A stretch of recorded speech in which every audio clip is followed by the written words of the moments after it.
For KCB, thank you so much, KCB, for the work that we are doing together as county governments. Next is Safaricom. And the Safaricom technical team, you support Safaricom with a small video. Where is the Safaricom team leader? Okay. Take a look around you.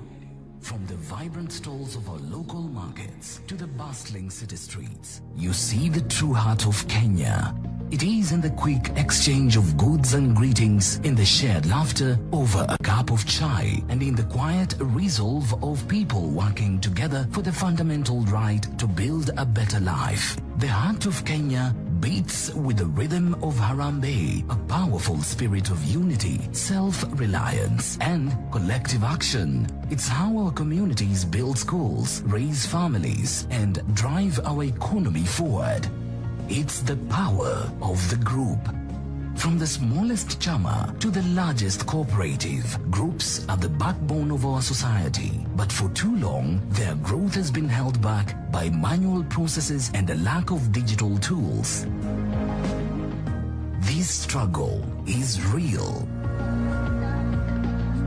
In Makueni County, the groundbreaking Tetheka Fund was established to empower residents who couldn't access loans from traditional banks.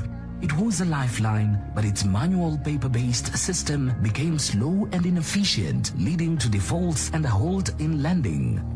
The dream was alive, but the system was failing. Makueni County, driven by its commitment to its people, refused to give up. They engaged Safaricom to help them re-engineer the fund, fix the system, and bring the fund back to life. Groups Connect is a digital hub. It is designed to meet the needs of every kind of group, from a small savings club to a large county-wide fund. It is a secure, user-friendly platform that digitizes everything about a group. Groups can create an identity and register their members and manage members' activities seamlessly. Group members can save together for short-term or long-term. Group members can access and manage their loans. Groups can invest together in various schemes, for example, ZD. Group members can administer emergency and social funds.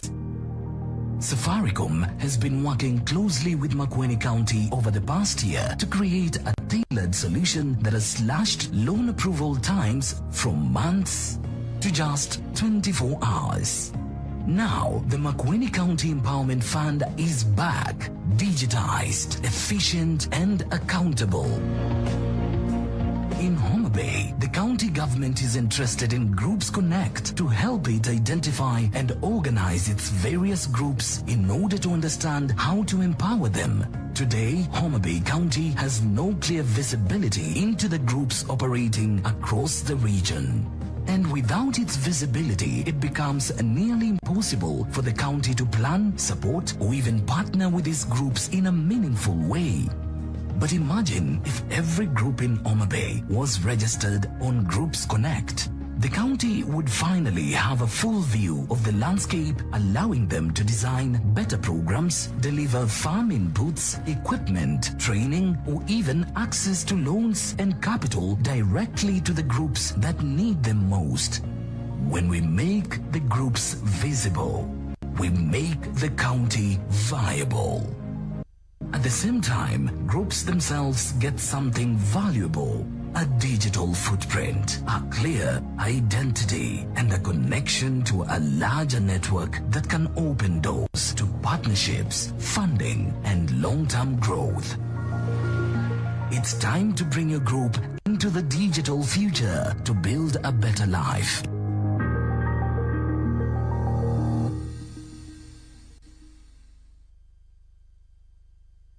Let's appreciate Safaricom, our platinum sponsor. And finally, Jospong Group of Companies, Chairman Dr. Joseph Agiepong. Karibu sana.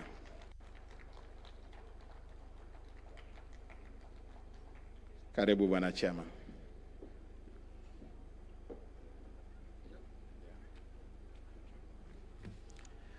Your Excellency, the President of the Republic of Kenya, Dr. William Samuel Ruto, and Commander-in-Chief of the Defense Forces, permit me to stand on the existing protocols. I bring you warm greetings from His Excellency John Dramani Mahama, President of the Republic of Ghana, and from the entire Jospong Group of companies. In the spirit of friendship, we say Hamo Jambo. It is a joy to be in Homa Bay, a land of beauty, rich culture, and unmatched energy of its people. The Jospong journey began in April 2024, when His Excellency Dr. William Ruto has visited Ghana on a state visit, and accompanied by a former President, Nana Dankwa Akufo-Addo, visited the Jospong booth when it was an exhibition. And when we explained the integrated waste management system, how it operates, His Excellency President Ruto got interested, invited us to Kenya, and then he asked the Prime Cabinet Secretary to visit our plant. It then evolved to bring about 15 county governors to Ghana to come and visit our plant. I stand here not only as a business leader, but as an African providing African solutions to African waste challenging problems. With over 25 years of experience in waste management, the vision confront of Africa's most urgent challenges. The mounting waste crisis, driven by rapid urbanization, rising incomes, and changing lifestyles. In Ghana, we have built resilient African-tailored waste treatment systems, tackling waste, creating dignified jobs, and delivering climate solutions, one plant at a time. Your Excellency, today in Ghana, we have our 36 plants, transforming landscape of waste management. And I would think that Kenya also can harness this potential. Kenya, with a population of 57 million, generates 28,000 of waste daily. And we humbly want to plead that Your Excellency, we will cluster these counties into regional clusters, and so that 5 counties can use this integrated waste park.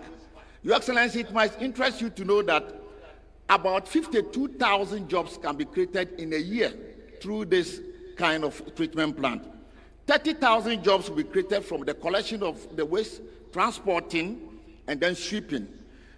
21,000 jobs will be created by the integrated waste management plant, and 1,800 will be created through the green jobs, data collection, monitoring, and validation of the carbon market. This year's theme for the People for Prosperity, that's the Devolution 2025, is inclusion and social justice. It's more than a slogan. It is a call for action to put people at the center to ensure that progress is fair, inclusive, and transformative. The African is capable of managing his own affairs. The mission goes beyond business and is about turning African waste crisis into a driver of jobs, climate action, prosperity.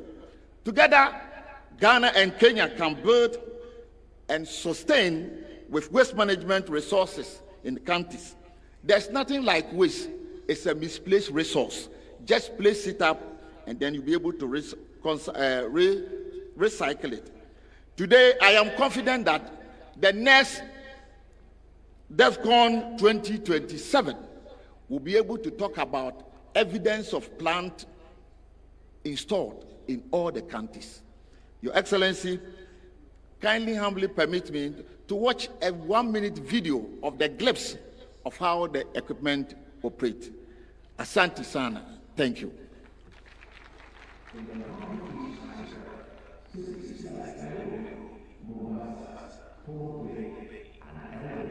Are expanding rapidly, alive with potential, yet burdened by a growing challenge.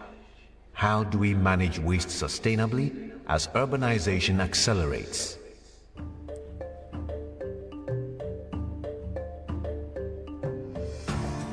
At a Jospong Group of companies, we have walked this path in Ghana. We have learned that real change begins on the ground. The trucks comes in there and then offload the waste onto the bay. The wheel loader goes in there and scoop the waste from the receiving bay and then push it through to the apron feeder. The material flows through the shredder or the terminator. Then from there, it's also moved into another conveyor which runs through into what we call the trammer screen.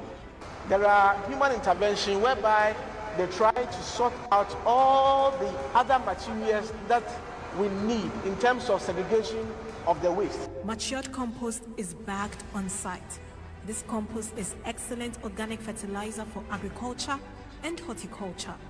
K-Cup can produce 3,000 bags of finished 50 kg compost daily. At the Plastics Recycling Center, the plastics undergo washing, shredding, extrusion, and pelletizing.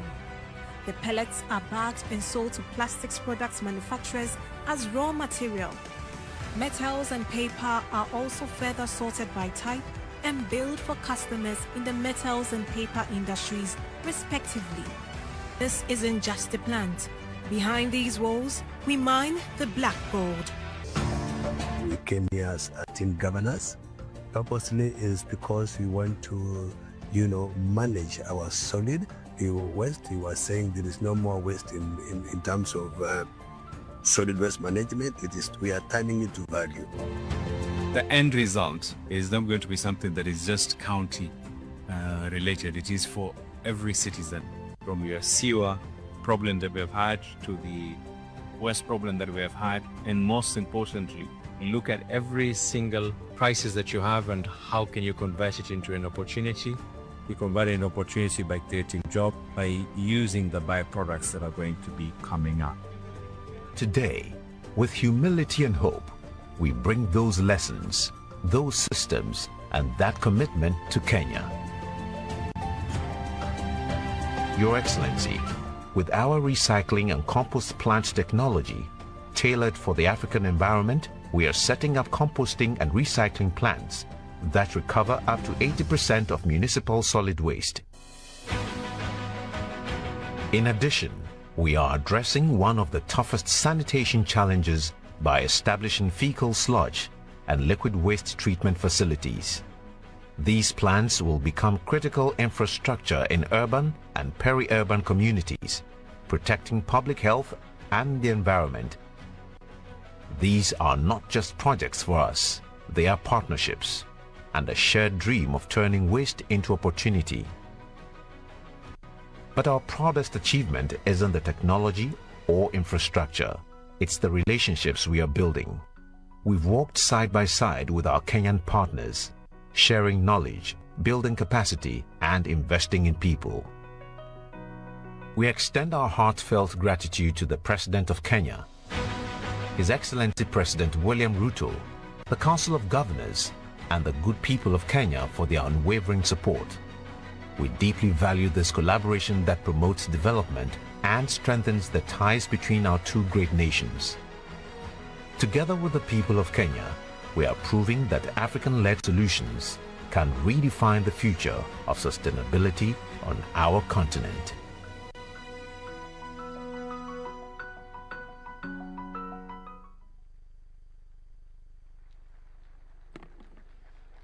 Thank you very much, Jospong, an African solution to an African problem. Thank you very much. Now let me invite Ambassador Sebastian Groth, the Ambassador of Federal Republic of Germany to Kenya, and who also sits in as the co-chairperson of the Devolution Donor Working Group. Karibu sana Balozi.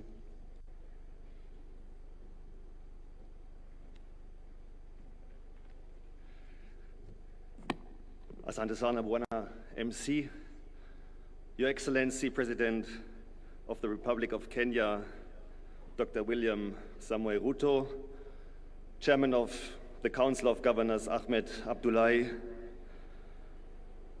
my dear friend Gladys, Governor of Homa Bay, who is hosting us today, all the other governors, members of the Kenyan government. I've seen Waziri Opio and his colleagues, PS, members of parliament, my fellow diplomats.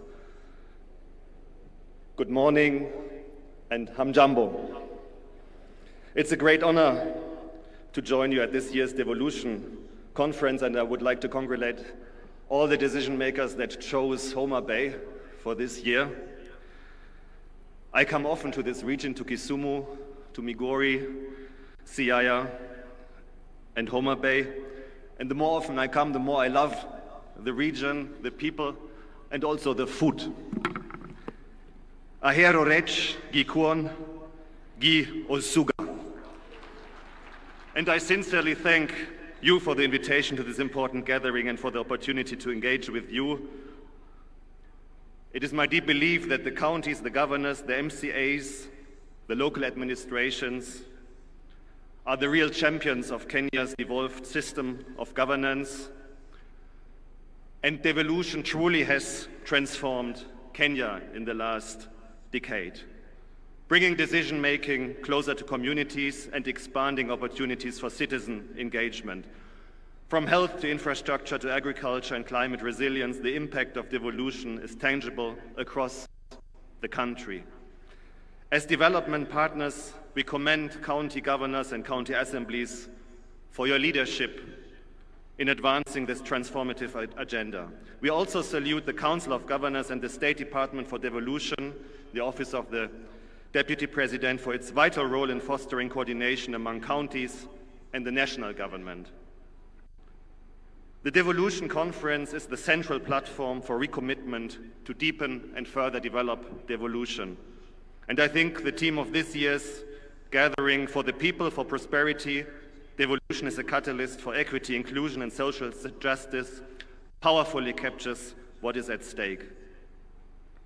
After more than a decade of institution building, time has come to focus on devolution's ultimate purpose, improving the lives of the citizens of the Wananchi of this beautiful country of Kenya. And we have seen in the last month and 1.5 years the importance of listening to the voices of these Wananchis, especially the young people who are invested in the future of their country, and creating meaningful spaces for engagement and responsiveness, including and especially on the county level, remains essential to building trust and strengthening democratic governance. Germany, through our technical cooperation agency, GIZ and KfW, is pleased to co-chair the Devolution Donor Working Group together with UNDP. And as development partners in the devolution space, we, the Devolution Donor Working Group, we would like to highlight a number of critical areas to the further success of the devolution. Firstly, as partners, we are convinced that the timely transfer of funds from the national to county governments is essential. Reliable resource flows are essential for counties to effectively deliver on their mandates and meet citizens' expectations. And I can tell you from the German experience that we know that this is not a very easy task. We have very rich regions like Bavaria and poorer ones in the northeast of the country.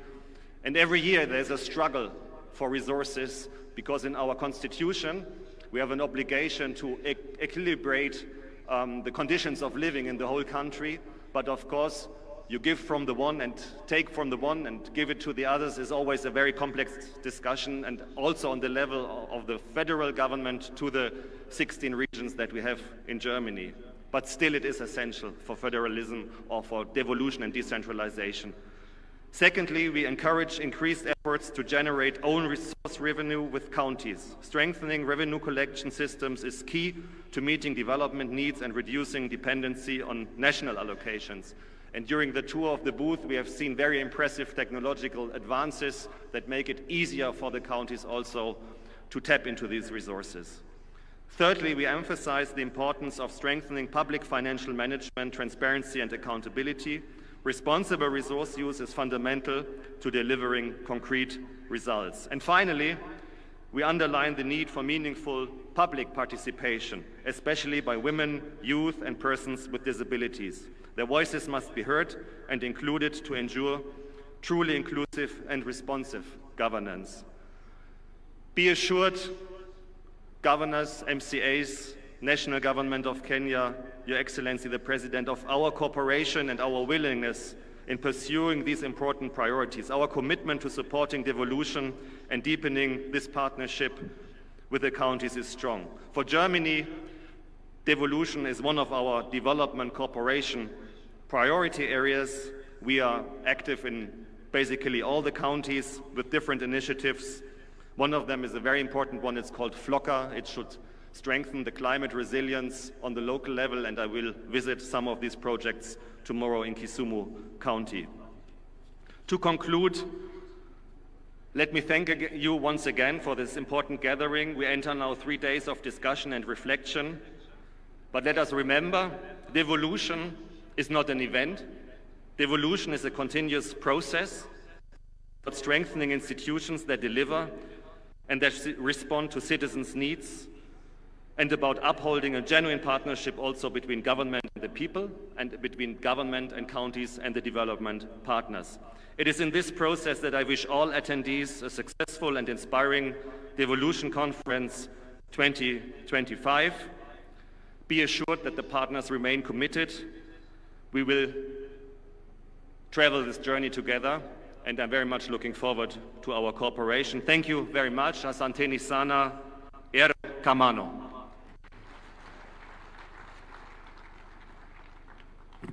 Thank you very much, Balozi. Another round of appreciation for Balozi.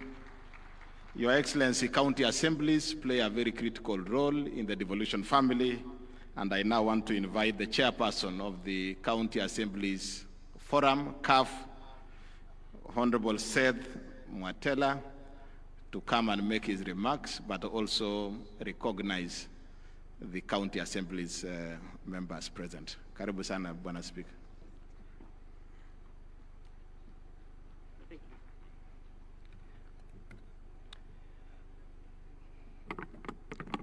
Your Excellency, the President of the Republic of Kenya, distinguished leaders, fellow Kenyans, friends of devolution, on behalf of the County Assembly, allow me to begin by expressing our deepest gratitude to the Excellency, our President, the Senate, and the National Assembly.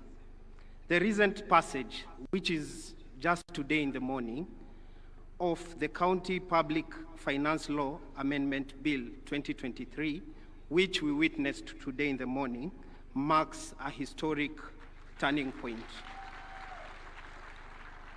This is a landmark legislation, Your Excellency, liberating the county assemblies from the executive dependency. It empowers us to fulfill our roles without fear or favor. Your Excellency, if I don't say this, the MCAs will discipline me. Your Excellency, this is a promise delivered, and we thank you. Your Excellency, the county assemblies are the heart of the soul of devolution. We are the most direct link between the government and the people. Our roles go beyond mere administration. They are fundamental to the success of devolution and the devolved governance. We are the ones who enact the law tailored to unique needs of our communities. And so far, it is important to note the county assemblies have enacted over 2,000 legislation since 2013. We have been providing oversight to ensure county executive is accountable and that the public funds are used wisely, and lastly, champion the interest of our constituents, ensuring their voice is heard and their concerns are addressed. Your Excellency, as we celebrate the devolution milestone, we must also acknowledge that there is more to be done to truly empower county assemblies and the people we serve. As County Assembly, we humbly request your support in the following critical areas. The first is the Ward Development Fund. The Ward Development Fund is the lowest unit in the development of our governance structure. The Constitution of Kenya is currently being amended to anchor CDF, NGAF, and the Senate. Oversight fund must be the oversight fund, but unfortunately, the Ward Development Fund was left out. We therefore request your support, together with the Senate and the National Assembly, to support so that we can secure the Ward Development Fund in the same amendment bill to ensure similar treatment is also accorded to the MCAs, just as the national legislators. This is not about us. It is not about us. It is about giving the MCAs the tool to address the development needs that at the ward level, ensuring that no community is left behind at the corners of this country. Your Honor, Our Excellency, the second is the pension for the MCAs. The work of an MCA is demanding, often taking a significant personal role. After years of service, our members deserve the security of dignity and dignified retirement. We appeal for your support in providing a comprehensive pension for the MCAs. The current legislation that has been forwarded to the National Assembly by the Senate does not address the pension needs of our members. Lastly, is to improve the remuneration of our members. We have engaged severally the SRC on many occasions and even developed a job evaluation for our members as agreed in March 2024. Our grading has never been done to reflect our job. We remain at the same level since inception of devolution, while other state officers, both at the county and the national level, have moved substantially. We therefore ask for your intervention to secure our remuneration commensurate to our constitutional duties. Your Excellency, distinguished guests, ladies and gentlemen, as we deliberate in the Devolution Conference, let us be bold in our resolution by reaffirming our commitment to oversight, accountability, and financial independence, not as mere aspiration, but as fundamental pillars of our democracy. The strength of devolution lies in strong, independence, and well-resourced counties. I want to stop there. I want to thank you, Your Excellency, the National Assembly, the Senate, and may God bless Kenya and the spirit of devolution. Asanteni sana, erokamano.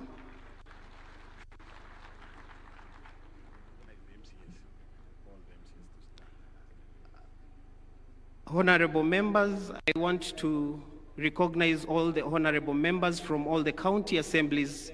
They can just stand so that we can recognize all of you. Your Excellency,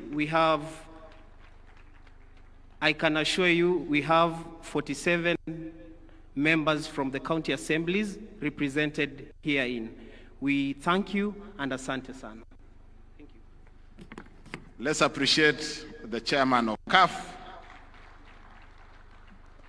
I now want to invite the Principal Secretary in State Department of Devolution, Michael Lenasalon, to come and make his remarks. Karibu sana Bwana PS.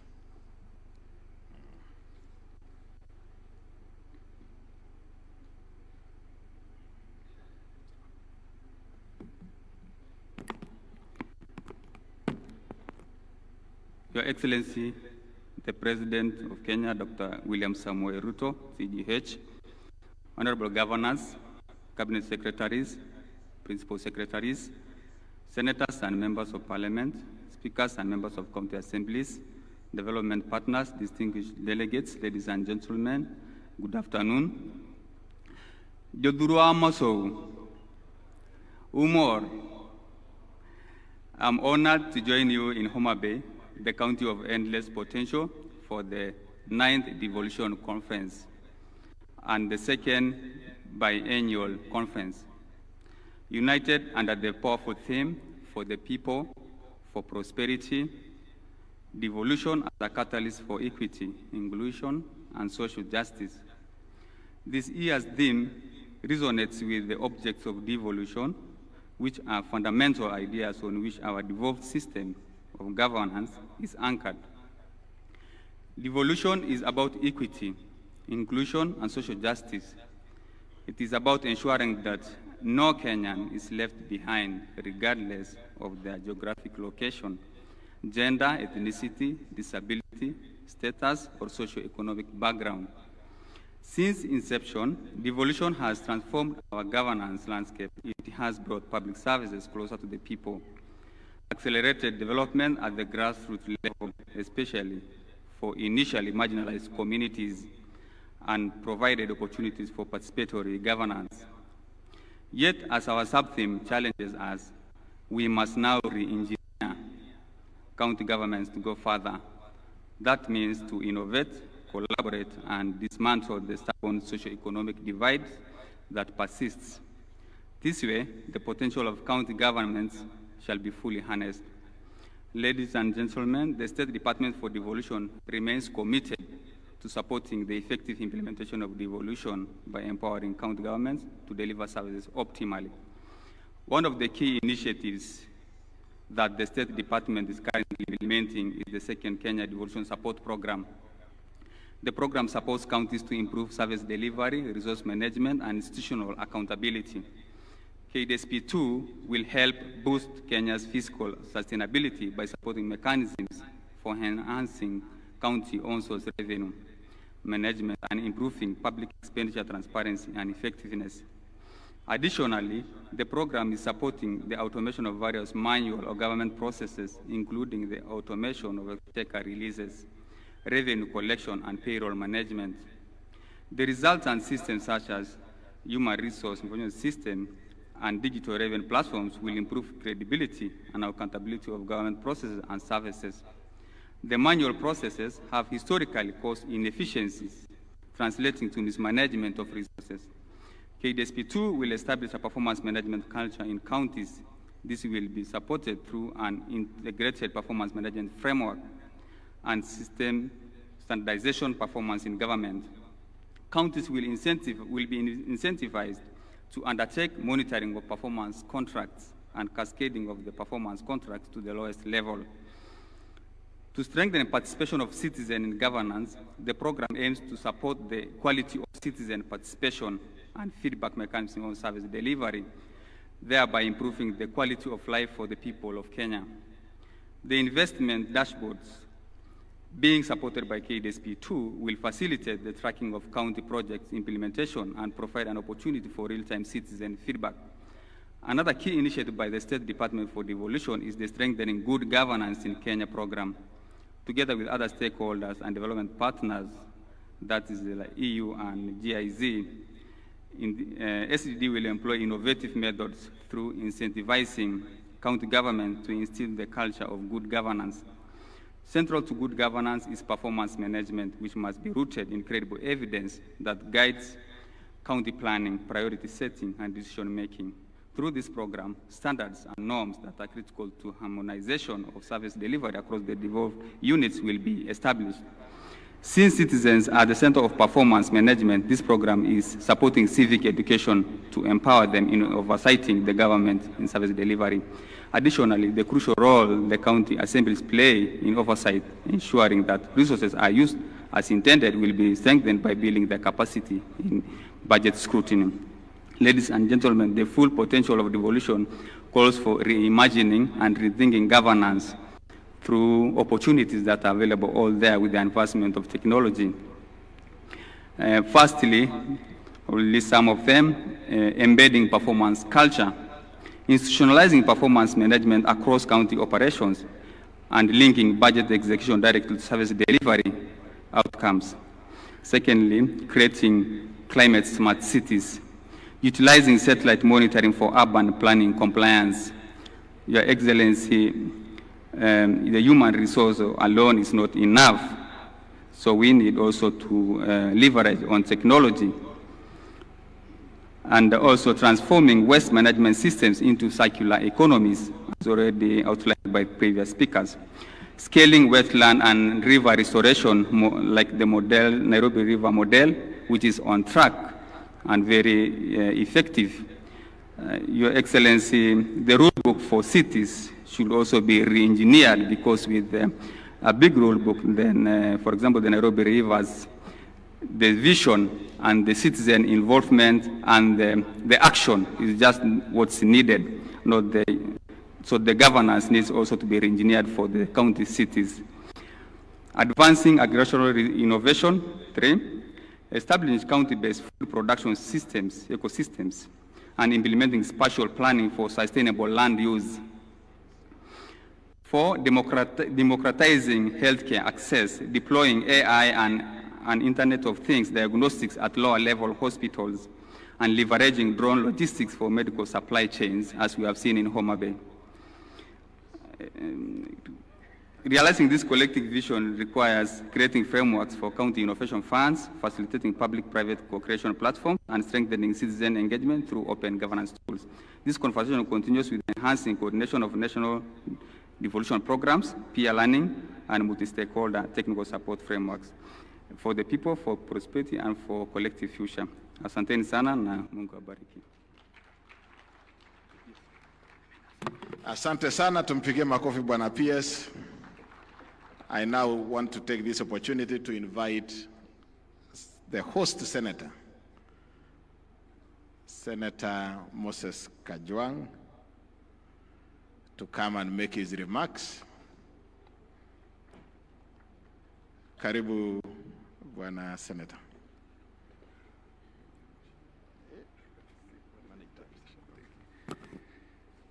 Your Excellency, the President of the Republic of Kenya, the Speaker of the Senate, Excellency Governors and Deputy Governors, Members of Parliament, my colleagues from the Senate, Members of County Assembly, distinguished ladies and gentlemen, I have a big and beautiful speech here, but I will request that I table it so that it forms part of the records of this devolution conference.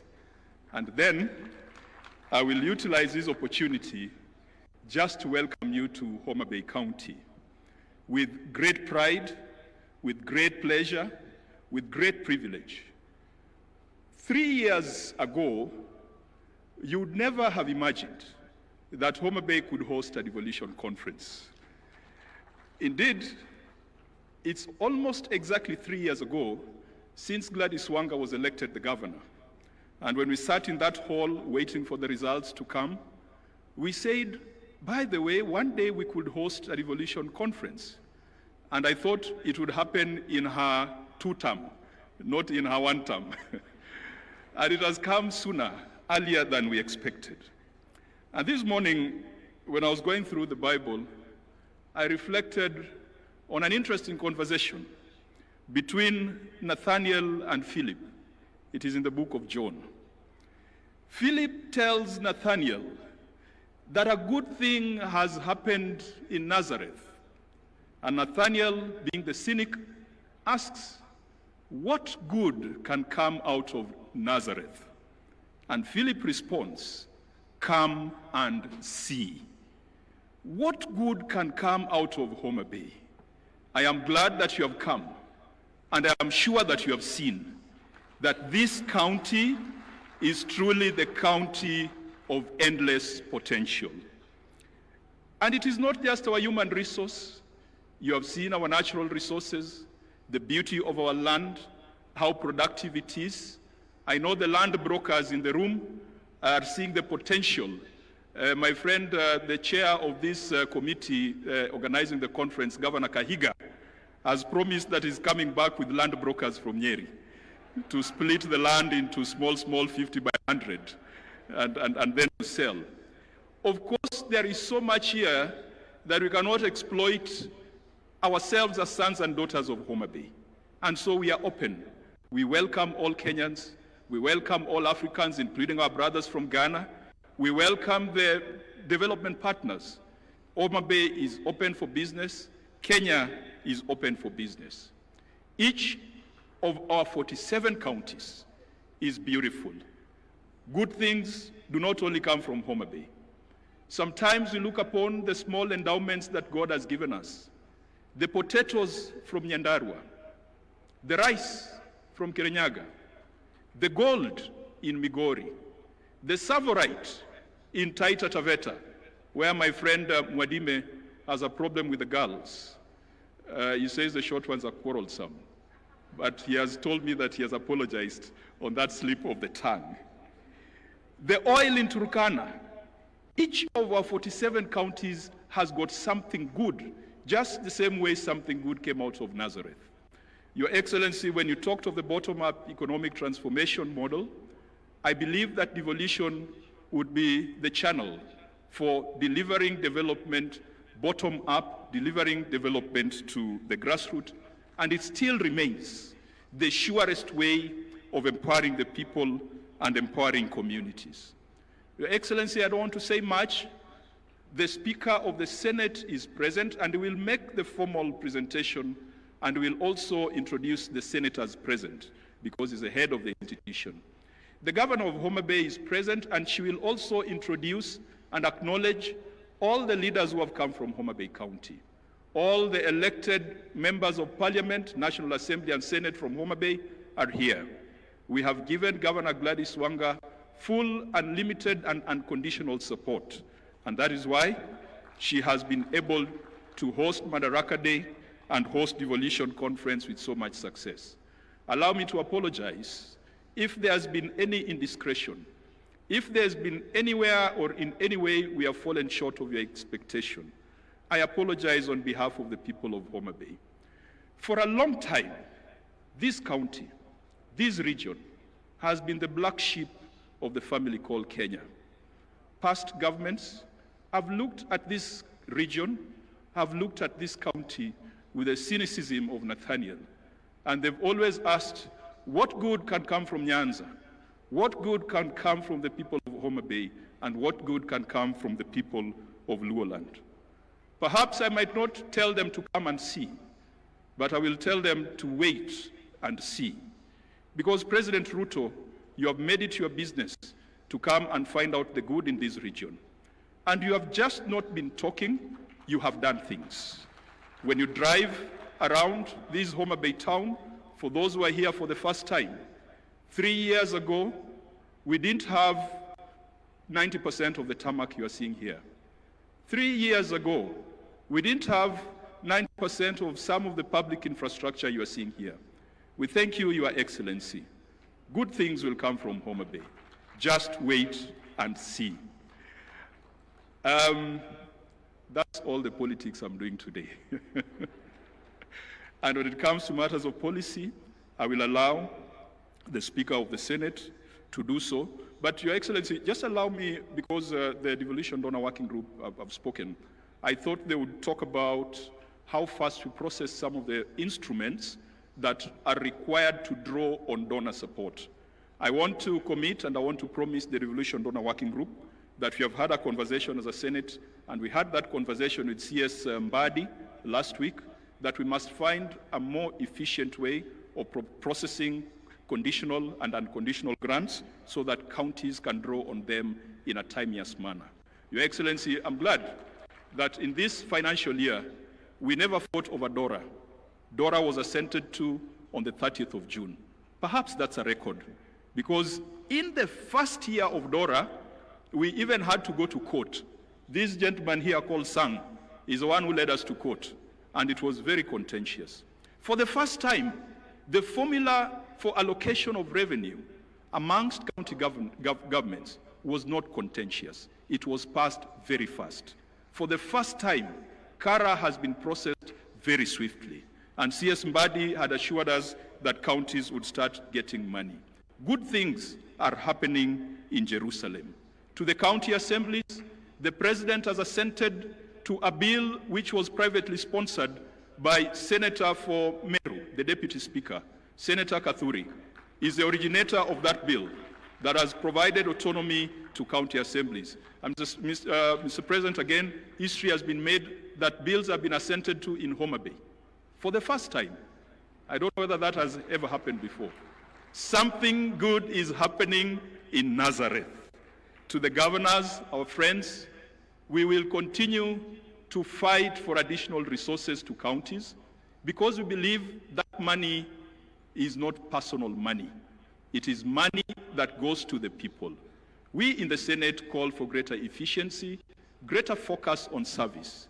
We must have a conversation with a few of our friends or a few counties which are beginning to look like payroll stations rather than development centers. That is a conversation that we must have. And finally, to my friends in Parliament, we must hold the executive to account. Parliament is not a branch of the executive. We must be bold, whether the experts are our friends or not. We have passed legislation, and Your Excellency, if you look at even the health laws, the Senate passed the 4 laws when we are sitting in Turkana. We went for Senate Mashinani in Turkana. We are the ones who have passed the legislation. So we should not be mourning like the common man, yet we are the ones who came up with the framework. Our job is to call the ministers. And Your Excellency, if Duale cannot fix this thing, if Olunga cannot fix this thing, if Dr. Nyikal, chairing the health committee, cannot fix this thing, then we've got a problem somewhere. We must make these things work. It is our duty, it is our responsibility. They are laws that we passed, and we must make sure that it works. To the Council of Governors, I can also promise you a proper thrashing at the next Devolution conference. May God be with you, and may you enjoy, and it's a thrashing in football. It's in football, let me qualify that. And may you enjoy the beauty and the warmth of Homa Bay County. Thank you. Another round of applause for Senator Kajwang, one of the most popular senators among governors. It's now my humble responsibility to invite our host, Governor, Her Excellency Governor Gladys Wanga. Let's appreciate Wanga. She has pulled Kenya to Homa Bay. Karibu sana, Gladys. Thank you very much, Governor Sang. Your Excellency, President of the Republic of Kenya, Your Excellency Dr. William Samoei Ruto, the Speaker of the Senate, Honorable Amason Jaffa Kingi, the governors present, led by the Chair of the Council of Governors, His Excellency FCPA Ahmed Abdullahi, the Vice Chair, His Excellency Mutahi Kahiga, members of Parliament, Senate and the National Assembly are present, Cabinet Secretaries and Principal Secretaries, members of the Judiciary, Constitutional Commissions and Independent Officers present, Deputy Governors, County Executive Committee members, members of county assemblies and speakers, members of the Diplomatic Corps, development partners, private sector, academia and civil society, my one and only first gentleman there, Mr. Wanga, distinguished guests, ladies and gentlemen. God is good. I'm really delighted to welcome you all to Homa Bay. Your Excellency, when Governor Sang was talking about how governors lost to the Senate yesterday, we didn't only lose the match, I also lost my voice in the process of cheering the governors who are not winning anyway, after all. Your Excellency, allow me to introduce the local leaders present here. This hosting would not have been possible without the support of the leadership of this county, of this region, both in the National Assembly, Senate, and County Assembly. So I'd ask those members to please rise so that I can introduce you and just acknowledge you. Members of Parliament from the region, this hosting is not for Homa Bay alone. It is for this entire region. We have Honorable Rosa Buyu, MP for Kisumu West, Honorable Dr. Ivo Bara, MP for Kabondo Kasipul, Honorable Whip of the National Assembly, Honorable Millie Mabona, MP for Suba North, Honorable Peter Francis Masara, Member of Parliament for Suna West, Honorable Dr. Christine Ombaka, Member of Parliament for Siaya County, Honorable Fatuma Mohammed, Member of Parliament for Migori County, Honorable Martin Owino, Ward Chief, Member of Parliament for Ndiwa, Honorable Dipo Okwome, Member of Parliament for Karachuonyo, Honorable Dr. Joyce Osogo Bensuda, Member of Parliament for Homa Bay County, Honorable Mark Nyamita, Member of Parliament for Wiri, Honorable Sarah Tandi, Chair of Budget Committee and Member of Parliament for Alego Usonga, Honorable Peter Opondokaluma, our host MP for Homa Bay Town Constituency, Honorable Catherine Muma, Senator nominated from Kisumu County, Honorable Senator Eddie Okech, Senator for Migori County, Honorable Senator for Homa Bay, who has spoken, Senator Kajwang, Honorable Dr. Lillian Gogo, Member of Parliament for Rangwe. Thank you very much. Please be seated. I saw our majority leader and speaker in the crowd there. Honorable Speaker of the County Assembly of Homa Bay, Polycarp Okombo, and Honorable Majority Leader Ogindo Tipo. Your Excellency, it is my profound honor to welcome you to the Lake County of Homa Bay, the county of endless potential. We are privileged to host the 9th Devolution Conference 2025, a vibrant platform for innovation and measuring progress for devolution in Kenya. In line with the theme of the conference, for the people, for prosperity, we sincerely thank the Council of Governors, my colleague governors, for the opportunity to host DevCon 2025. It was not an easy decision, but we thank you for believing in Homa Bay, despite the fact that we might have been considered one of the counties that may be too small to host. We thank you for the vote of confidence. Your Excellency, allow me at this very early opportunity to thank you immensely for your partnership in transforming Homa Bay County to make it a county that could be considered to host this conference. As Senator Kajwang has correctly pointed out, a lot of the transformation in this county has happened in the last 3 years. Your Excellency, when you first visited Homa Bay on 16th, on an official development tour on 16th of January 2023, 3/4 of the development that we are seeing in Homa Bay County was not here. Your Excellency, at that point in time, there was no broad-based government, there was no partnership. I was an opposition governor. You were the president of the Republic. To the people of Homa Bay, you had no intention of leaving Homa Bay or any other part of this country behind simply because of how we voted in the election in which you are elected as President of the Republic of Kenya. Excellency, partnership, the national government. Excellency, today as we drove to the county headquarters and we were coming back, I could see 2 lines of vehicles on one side and 2 lines of vehicles on the other side. The dueling of the main highway in this Homa Bay town, which would have about Your Excellency, because of your support. Whether it's the lakefront, I invite all delegates to go and have a sumptuous meal of fish. The transformation of that has been because of the partnership that we have had together. Your Excellency, all the roads and infrastructure that we see in this town and beyond. Thank you, Your Excellency, for your partnership.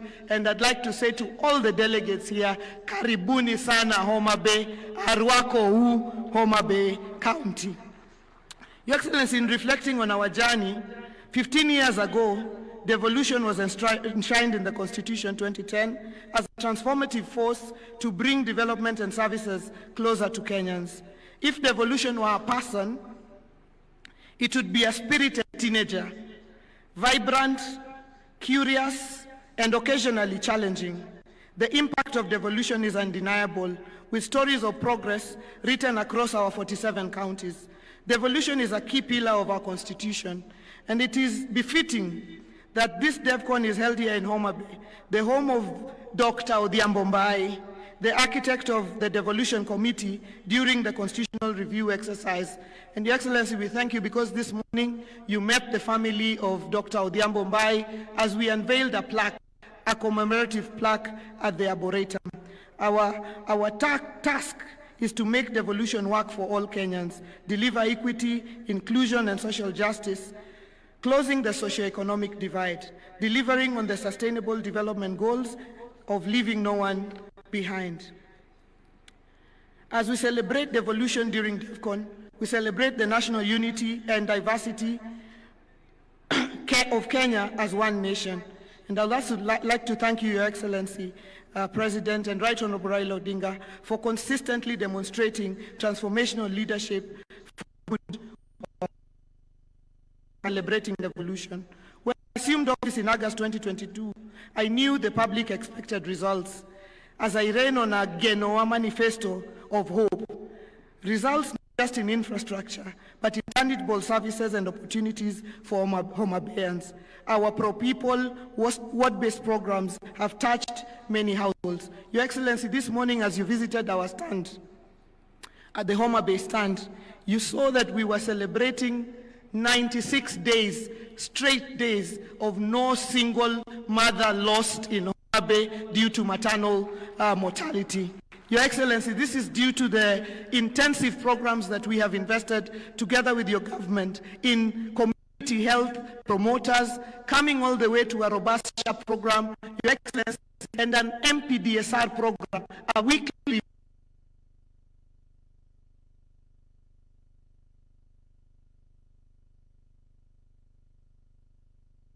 a partnership with the Council of Governors.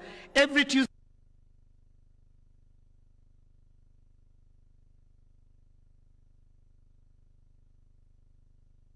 and doctors and the health workers review among themselves and help themselves. And I'm really, really proud that the 96th day has reached without us losing a single mother, because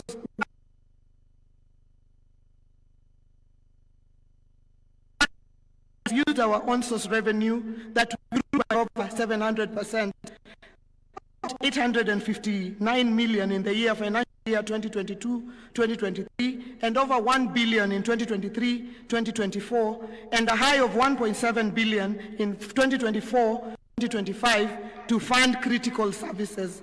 We are constructing a 5-story accident and emergency block at the level 5 hospital at the Homa Bay County and Referral Hospital, set to be operational by year end, reducing referral times and improving trauma care. We are addressing infant and maternal mortality, as I've mentioned, and combating the triple threat of GBV, HIV, and teenage pregnancies. Your Excellency, you recently signed, Your Excellency, devolved funds are insufficient to realize our county visions. So we seek deeper collaborations in agriculture and trade to position Homa Bay as a global player. The Riwa City Special Economic Zone, our flagship agro-processing zone that hosts the county aggregation and industrial park, promises 14,150 direct jobs and 90,000 indirect opportunities to our local communities. We urge for prioritization, Your Excellency, of the horizontal infrastructure at the Special Economic Zone.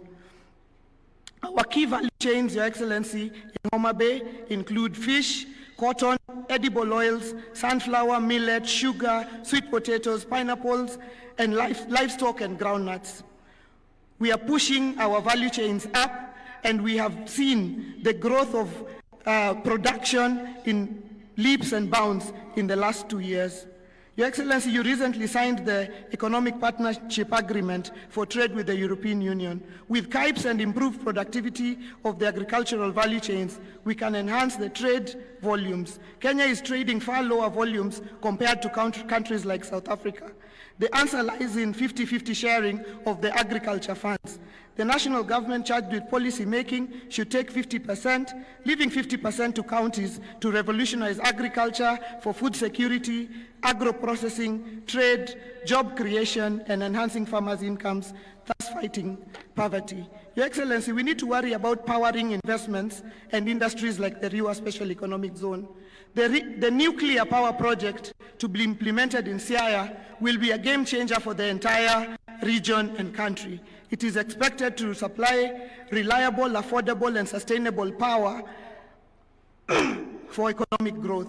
We support the nuclear power project's full implementation for the future of the whole region. Nuclear power will support our agro-processing agenda, powering investments and industries that we need for job creation.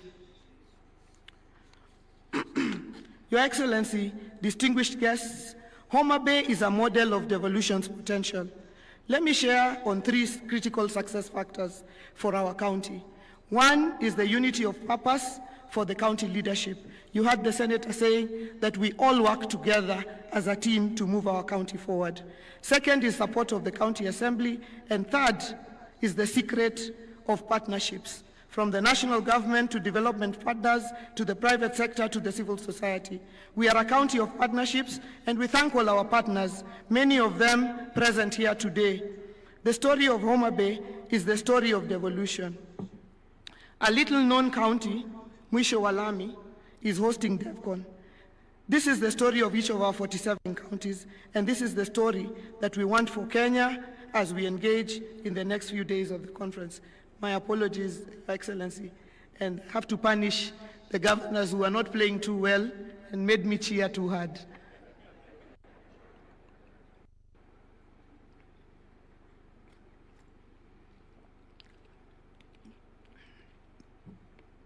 In implementing devolution, we have revitalized Homa Bay, positioning it as a hub for business and investment with ambition to achieve city status in the next decade.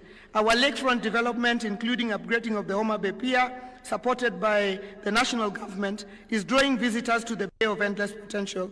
We have strategically relocated our new county headquarters to Arujo, Your Excellency, which you opened this morning. The county headquarters is a project we have in partnership with the County Pensions Fund, based on Article 207 of the Constitution and our tenant purchase agreement. The new county headquarters is part of our larger vision to make Homa Bay a city, to clear out the lakefront of administrative offices, take them up and leave the lakefront open for hospitality, in line with our vision to become the Cape Town of Kenya, within the decade. Your Excellency, in closing, in the spirit of inclusion, as part of our pre-conference events, we had a very, very strong and candid youth baraza with our youth that were supported from all across the country by SHOFCO and SHOFCO who are present here today. Your Excellency, they have generated points of a memorandum and a communique, which I am sure at the appropriate time they will hand over to the appropriate place, Your Excellency. I thank SHOFCO for ensuring that we have brought our youth on board, and we also did launch our youth policy yesterday, Your Excellency.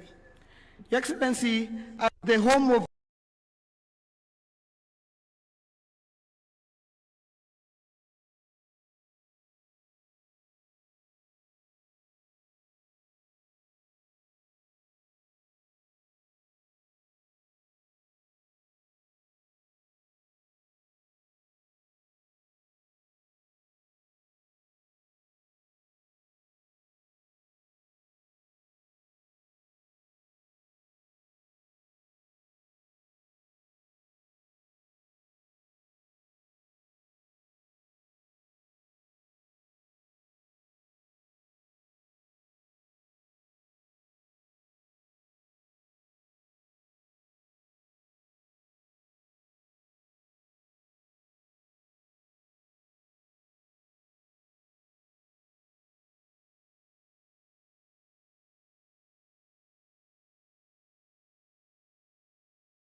Good afternoon. On behalf of the entire 2025 Devolution Conference Steering Committee, I take this opportunity to welcome you, Your Excellency, President William Ruto, to the 9th Devolution Conference and the 2nd Biannual Devolution Conference. I also take this opportunity to extend a warm welcome to my fellow governors who are present with their deputies and respective county leaders. Your immense support to make Devolution Conference 2025 a reality is appreciated. To all the national executive representatives attending this conference, your presence in Homa Bay County is proof that Kenya's devolved system of governance is rooted in consultation, cooperation, collaboration, and coordination.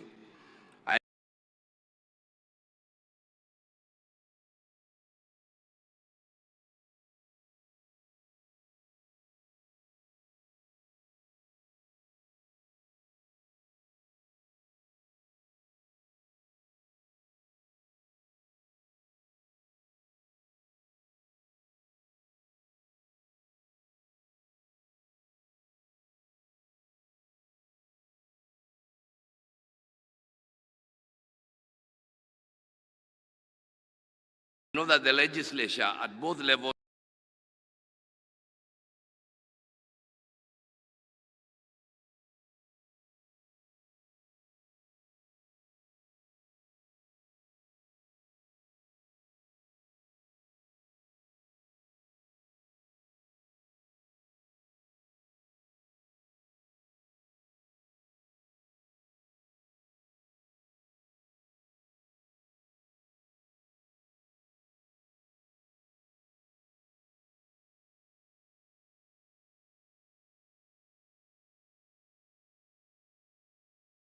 of government is represented here too.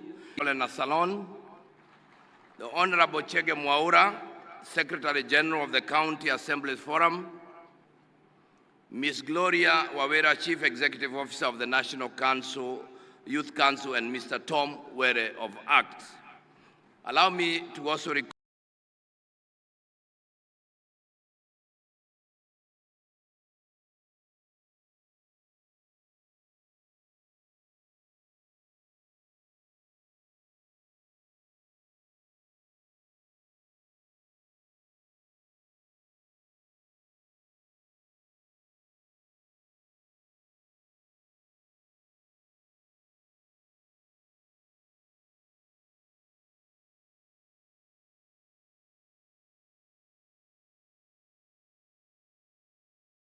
recognize the chair of the planning committee, Ms. Mary Muiti, the CEO of COG, and I convey immense gratitude to all the institutions regarding the implementation of the communique adopted at the first biannual devolution conference held between the 15th to the 19th August 2023 in Uasin Gishu County under the theme 10 years of devolution, the present and the future.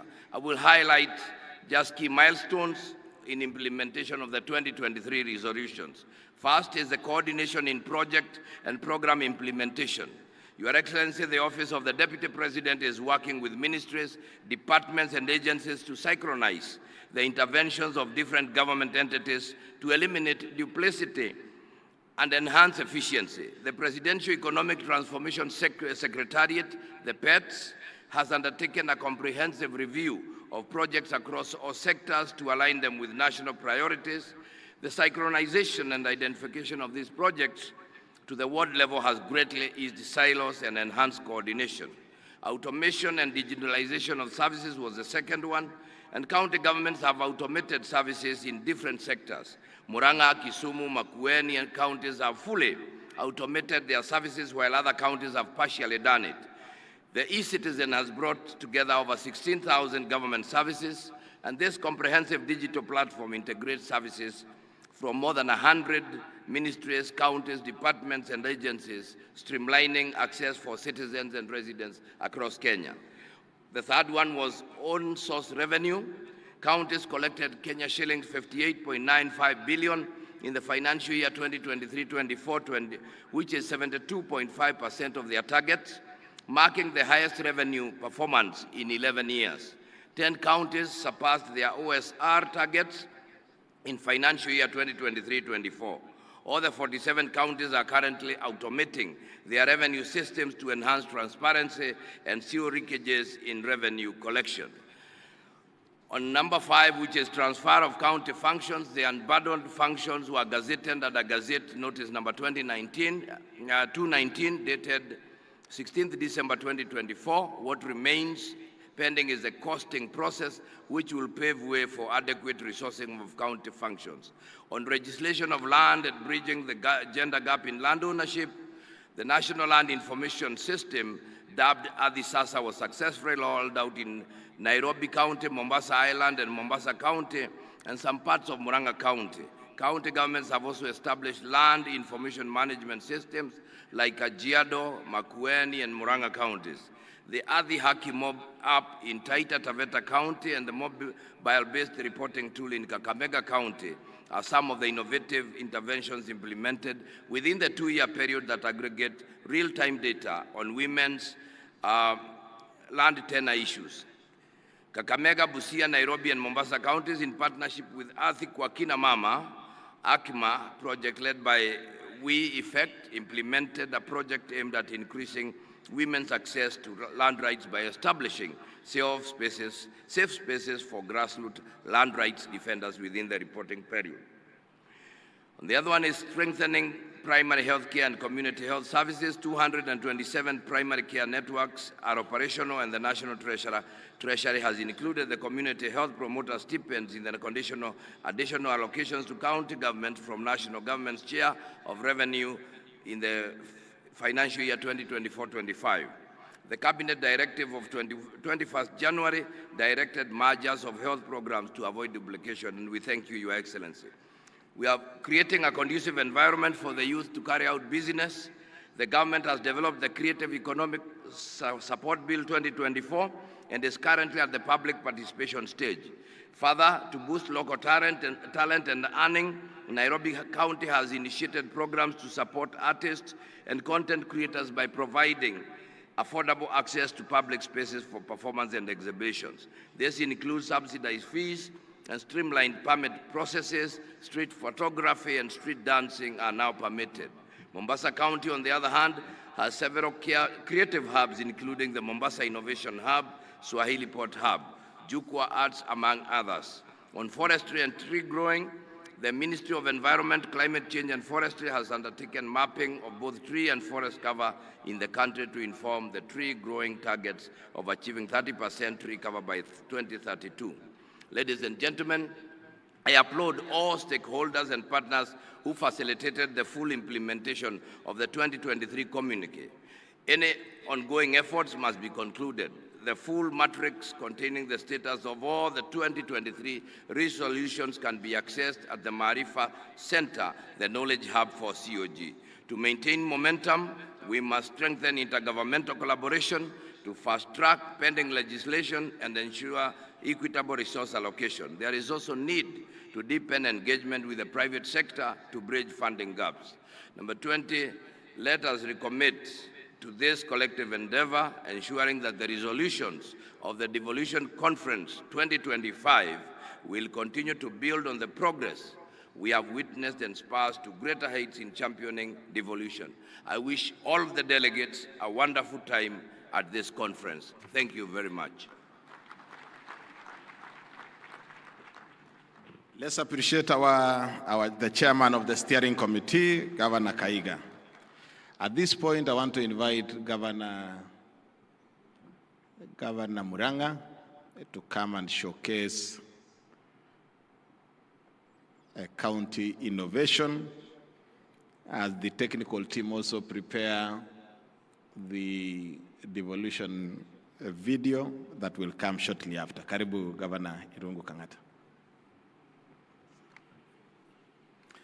Your Excellency, President of the Republic of Kenya, Dr. William Ruto, my fellow governors, led by our chair and our vice, and the host governor, the other colleagues, senators, and also every other protocol established, including the county assembly.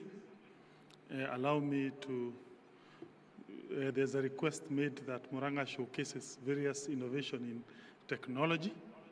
Whoever has the system can put them up. Your Excellency, Murang'a County has automated various systems through our own internal staff. The first innovation was in revenue collection. On your left side are various revenue streams, whether parking, market, quarrying, land, vet services. So that then means if you pay, we see this payment live data. So in the middle part, that is where you see the various collected data. For example, you can be able to know how many vehicles have been parked in Murang'a County at any given time and how much money has been paid. Next slide is a single business permit and liquor. So if you own a business in Murang'a, you go to the internet, you apply, you print your permit. You don't have to come to the county headquarters to pay for single business permit or liquor license. The third one, Your Excellency, is a land management system. Anyone who wants to pay for building permit, lease, subdivision, transfer application of any plot, again, you go onto the internet, you loading your documents, including your architectural designs. We process this via internet, and then you print your document, and you go home, and you're able to see how much money has come to the county of Murang'a. The other one, Your Excellency, is on fleet management. Murang'a County, just like other counties, has about 100 motor vehicles. So we put this system to monitor where they are. So if you overspeed, we are able to monitor you. If you enter into a pub, we just send a text and the vehicle stalls. We are able, if there is an accident, we can play back whether you are on the right track, you are overspeeding, and we are able to get that evidence. This has led to the reduction of number of accidents and also improved drivers' behavior. The other one is Inua Mkulima. Your Excellency, this one was made in partnership with Cooperative Bank of Kenya, where we give our farmers, those who are in milk and mango, subsidy money, so that when they go to a pre-qualified shop, they are able to redeem certain farm inputs. For example, animal feeds, even foodstuff. So it is a technology that is mobile-based. So when you go to a certain shop, this is the card we give them.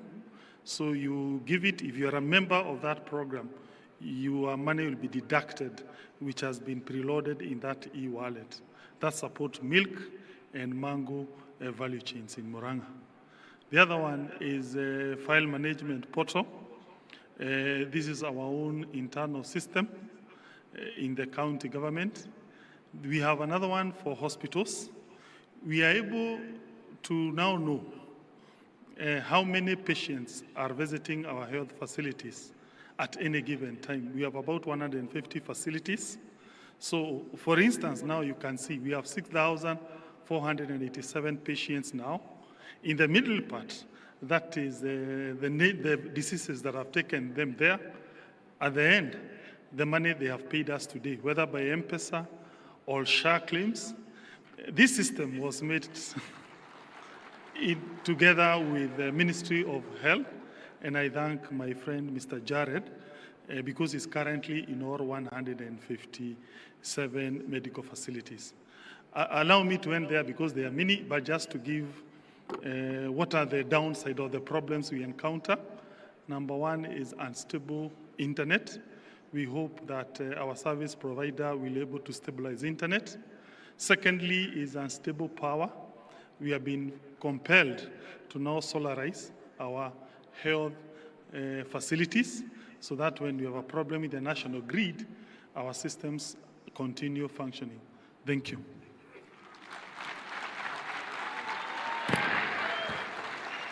Another round for applause to Irungu Kangata. It's now my pleasure to invite Right Honorable Speaker of the Senate, Amason Jeffa Kingi, to come and make his remarks and address us.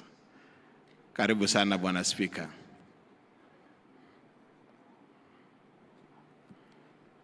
And he will also have the opportunity to introduce the members of Parliament, both Senate and the National Assembly present.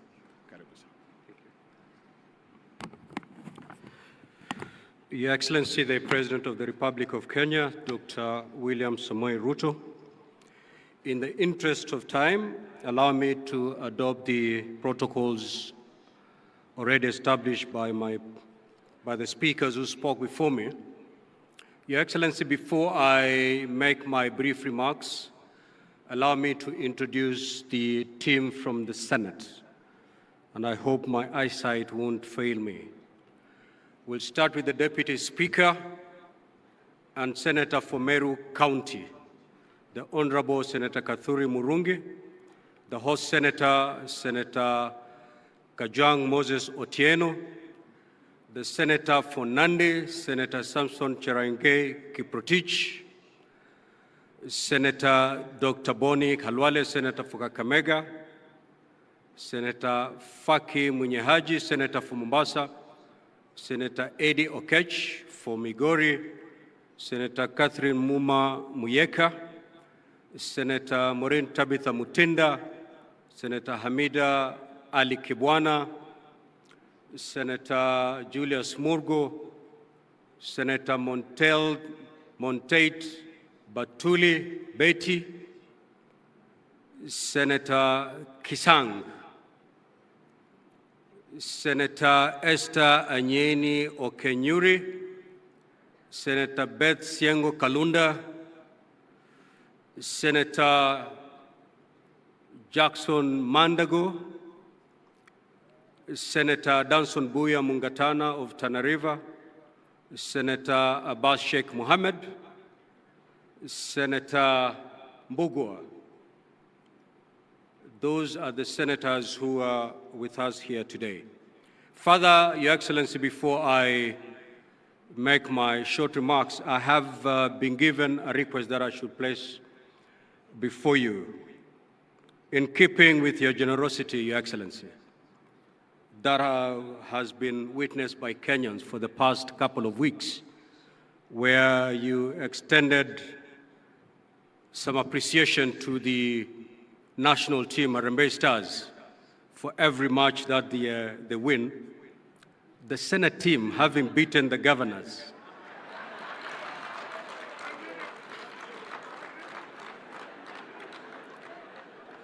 they are wishing to be considered in that appreciation token. The team comprises of 16 members. If that is agreeable, Your Excellency, I may pass by the State Lodge to collect 16 million for the team. And I know it's possible. Thank you, Your Excellency. Distinguished participants, I join you with pride today as a firm believer in our country's most transformative governance shift since independence. That is devolution. We gather here to mark 14 years since the birth of devolved governance, a constitutional promise to bring government closer to the people and to ensure equitable development and to reverse decades of marginalization.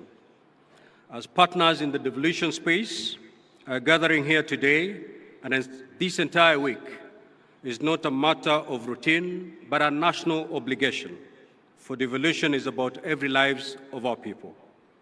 The theme of the conference, that is for the people, for prosperity, devolution and as a catalyst for equity, inclusion and social justice, is not just a slogan.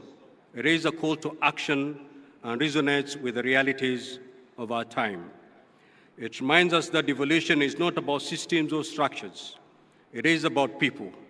It is about the mother in Turkana who now accesses maternal health care at a local health facility. It is about the youth of Homa Bay County accessing vocational training. It is about the farm in Embu receiving extension services without having to travel to Nairobi.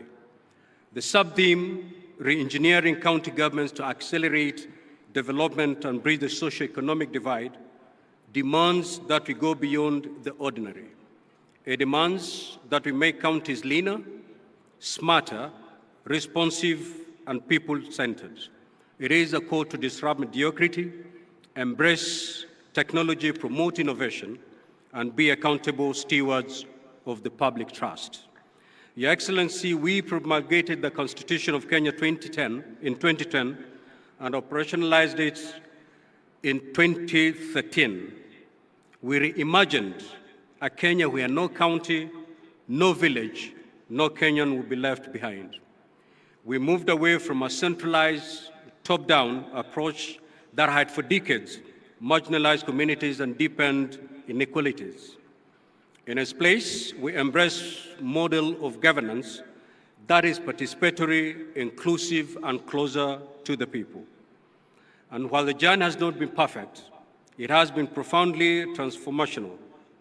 Healthcare services, once centralized and overstretched, are now within reach of millions. County governments have constructed over 1,000 health centers, recruited thousands of health workers, and enhanced immunization coverage and maternal health. Infrastructure development has flourished. Counties have built thousands of kilometers of rural roads, enabling farmers to access markets and people to move with ease. Early childhood education, water provision, agricultural extension services, and local economic development all have experienced rejuvenation because of county-level planning and execution. Above all, citizen participation in governance has deepened. Today, a resident of Wajir, Lamu, Nyandarua, or Vihiga has a say in how resources are allocated in their ward, an unthinkable reality 2 decades ago. At the heart of these gains, Your Excellency, stands the Senate, the constitutional protector of counties and their governments, as proclaimed in Article 96 of our Constitution. In line with its mandate, the Senate has recorded the following milestones. It has allocated close to Kenya shilling 4 trillion cumulatively to counties through the Division of Revenue County Allocation Revenue Acts. Oversighted the use of these funds through the standing committees of the Senate. It has championed legislation that have empowered counties, enabling them to cooperate efficiently. The County Public Finance Laws Amendment Act, a key legislation that guarantees financial autonomy to our county assemblies and further anchors their role of oversight, legislation, and representation at the county level, has finally become a reality after Your Excellency did assent to it this morning. We thank you for that. It is no doubt, Your Excellency, that without the Senate, devolution would be a shell. With the Senate, devolution has become a shield for the aspiration of many Kenyans. Indeed, at this juncture, allow me to applaud our senators for working tirelessly in building consensus to navigate very complicated tasks as they execute their mandates. A good example is the collective effort and team spirit that characterized the debate and passing of the fourth revenue sharing formula for counties for the year 2025, 2026 to 2029, 2030.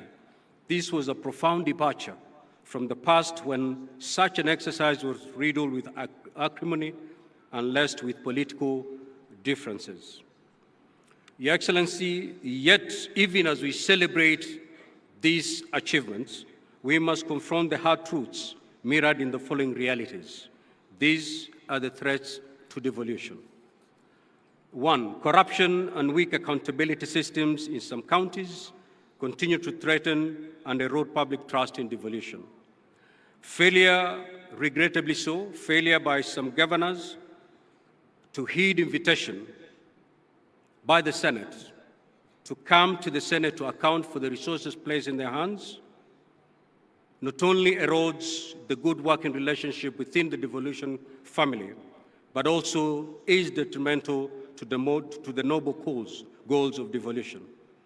Regrettably, Your Excellency, we have seen cases where Senate committees have had to encounter hostilities when they visit counties in exercise of the oversight mandate. Very regrettable.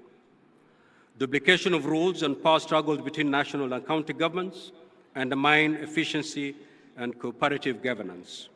Inadequate on-source revenue mobilization by counties has left them over-dependent on the exchequer, limiting innovation and self-reliance. Wrangles within the county assemblies, which sabotages work delivery. Your Excellency, a case in point is the county of Nyamira, where at some point we had 2 county assemblies, 2 clerks and 2 speakers. Delayed disbursements of funds to counties and politicization of county development priorities, which often sidelines community needs. Your Excellency, to secure the next decade of devolution, we must act decisively and collectively to deal with these threats. Distinguished participants, devolution was never meant to be a destination.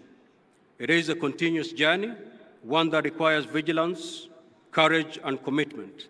Let us not allow short-term political interest to dilute the long-term vision of equitable development. Let us recommit to the devolution dream by ensuring it lives and blossoms in every ward, in every village, and every heart. For the greatness of a nation lies not in the glitter of its capital city and its urban centers, but in the dignity of its villages. May God bless our counties, and may God richly bless our land. Thank you, Your Excellency.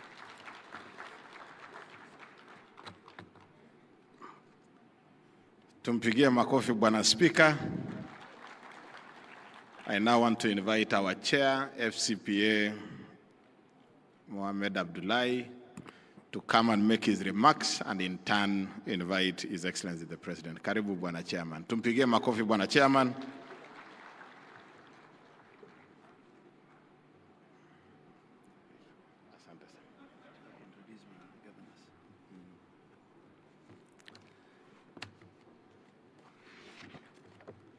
Thank you very much, our Whip.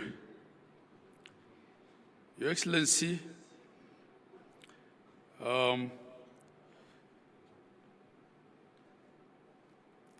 I will ride on the protocols already observed before me, but I just want to, before my speech, ask the deputy governors, because I think other groups have been asked to, have been appreciated, to also stand so that we know the deputy governors who are here. We can appreciate you in totality, deputy governors. Thank you very much. Please, let's appreciate our deputy governors who are here. Your Excellency, when my sister was here, Gladys Wanga, host governor, I think because of the small element of stage fright that we all have and the fact that we're putting her under pressure to save on time, she forgot to introduce her deputy governor. I think he also didn't stand up when the other leaders stood up.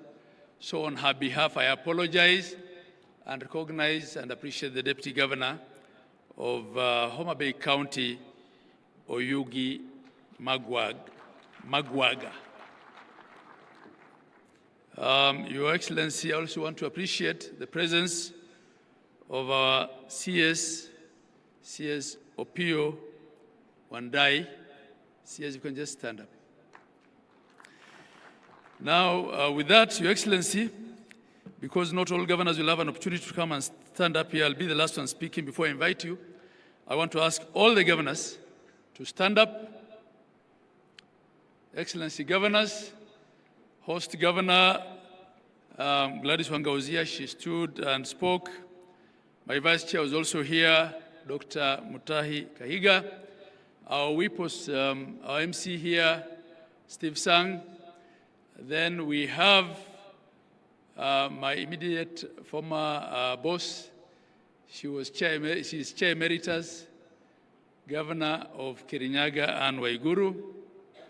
We have the governor of Tharaka Nithi, Governor Muthomi Njuki, Governor His Excellency Ochilo Ayako of Migori, Governor Nadhif Adam Jama of Garissa, Governor Kiarie Badlisha of Nyandarua, Governor Mohamed Khalif Mandera, Speaker Emeritus, Governor of Bungoma, Kenneth Lusaka, my professional colleague, FCPF Fernandez Barasa, Governor of Kakamega, Governor Paul Otuoma of Busia County, Governor Patrick Olentutu of Narok, Governor Mahmoud Mohamed Ali, Marsabit County, Governor Orengo James, Siaya County, Governor Professor Hilary Barchok of Bomet, Governor and Benjamin Cheboy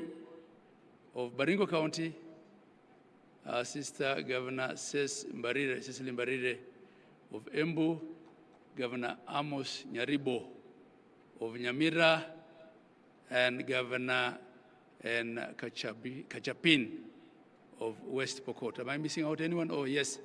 Governor Wilba Otichilo, Vihiga, Governor Julius Malombe, Kitui, Governor James Irungu of Laikipia, and Governor Kangata, who was here with some innovation a while back. I thank you all. Your Excellency, I had to do that. Your Excellency, the President of the Republic of Kenya, Dr. William Samoei Ruto, Your Excellency, the Right Honorable Amos Kingi, Speaker of the Senate, all the governors here present, and I will ride on the protocols thus far established, all delegates attending Devolution Conference 2025. On behalf of the Council of Governors, I take this opportunity to welcome His Excellency the President, the Honorable Dr. William Samoei Ruto, and all our distinguished guests and delegates to the 9th Devolution Conference and the 2nd Biennial Devolution Conference. As they say here in Homa Bay County, Warwako Uduto. You're all welcome. This year, our discussions will focus on 3 key themes of equity, inclusion, and social justice. Your Excellency, in the recent past, our country has witnessed citizen protests triggered by, among others, the finance bill, youth unemployment issues, and governance concerns. The continent and the world watched as our young people, popularly known as the Gen Zs, marched in major streets across the country, demanding for their voices to be heard. It's sad, of course, also that they were politically infiltrated. Indeed, the theme of the conference, for the people, for prosperity, for the people, for prosperity, devolution as a catalyst for equity, inclusion, and social justice, is meant to spur deep conversations on how the devolved governments can position themselves as the implementers and champions of these 3 democratic tenets of inclusion, equity, and social justice. This year, as we host the conference, it's a conference with a difference, the addition of side events that will be hosted by a myriad of partners, including government agencies, civil society organizations, the private sector, and development partners, will bring as many voices as possible to the conversation. I invite all the delegates to carefully peruse the program and purpose to attend the side events, which will run each single day of the conference. I'd like to sincerely thank the team that led to the preparations of this year's conference, all the members of the esteemed steering committee, which traditionally, Your Excellency, is chaired by the Vice Chair of the Council. This year it was chaired by Dr. Mutahi Kahiga, my Vice. I'd also like to acknowledge the Planning Committee led by the CEO of Council. They go through sleepless nights to deliver a conference to 12,000 delegates, Asanteni sana. I'd also like to recognize the presence of our international delegates this year.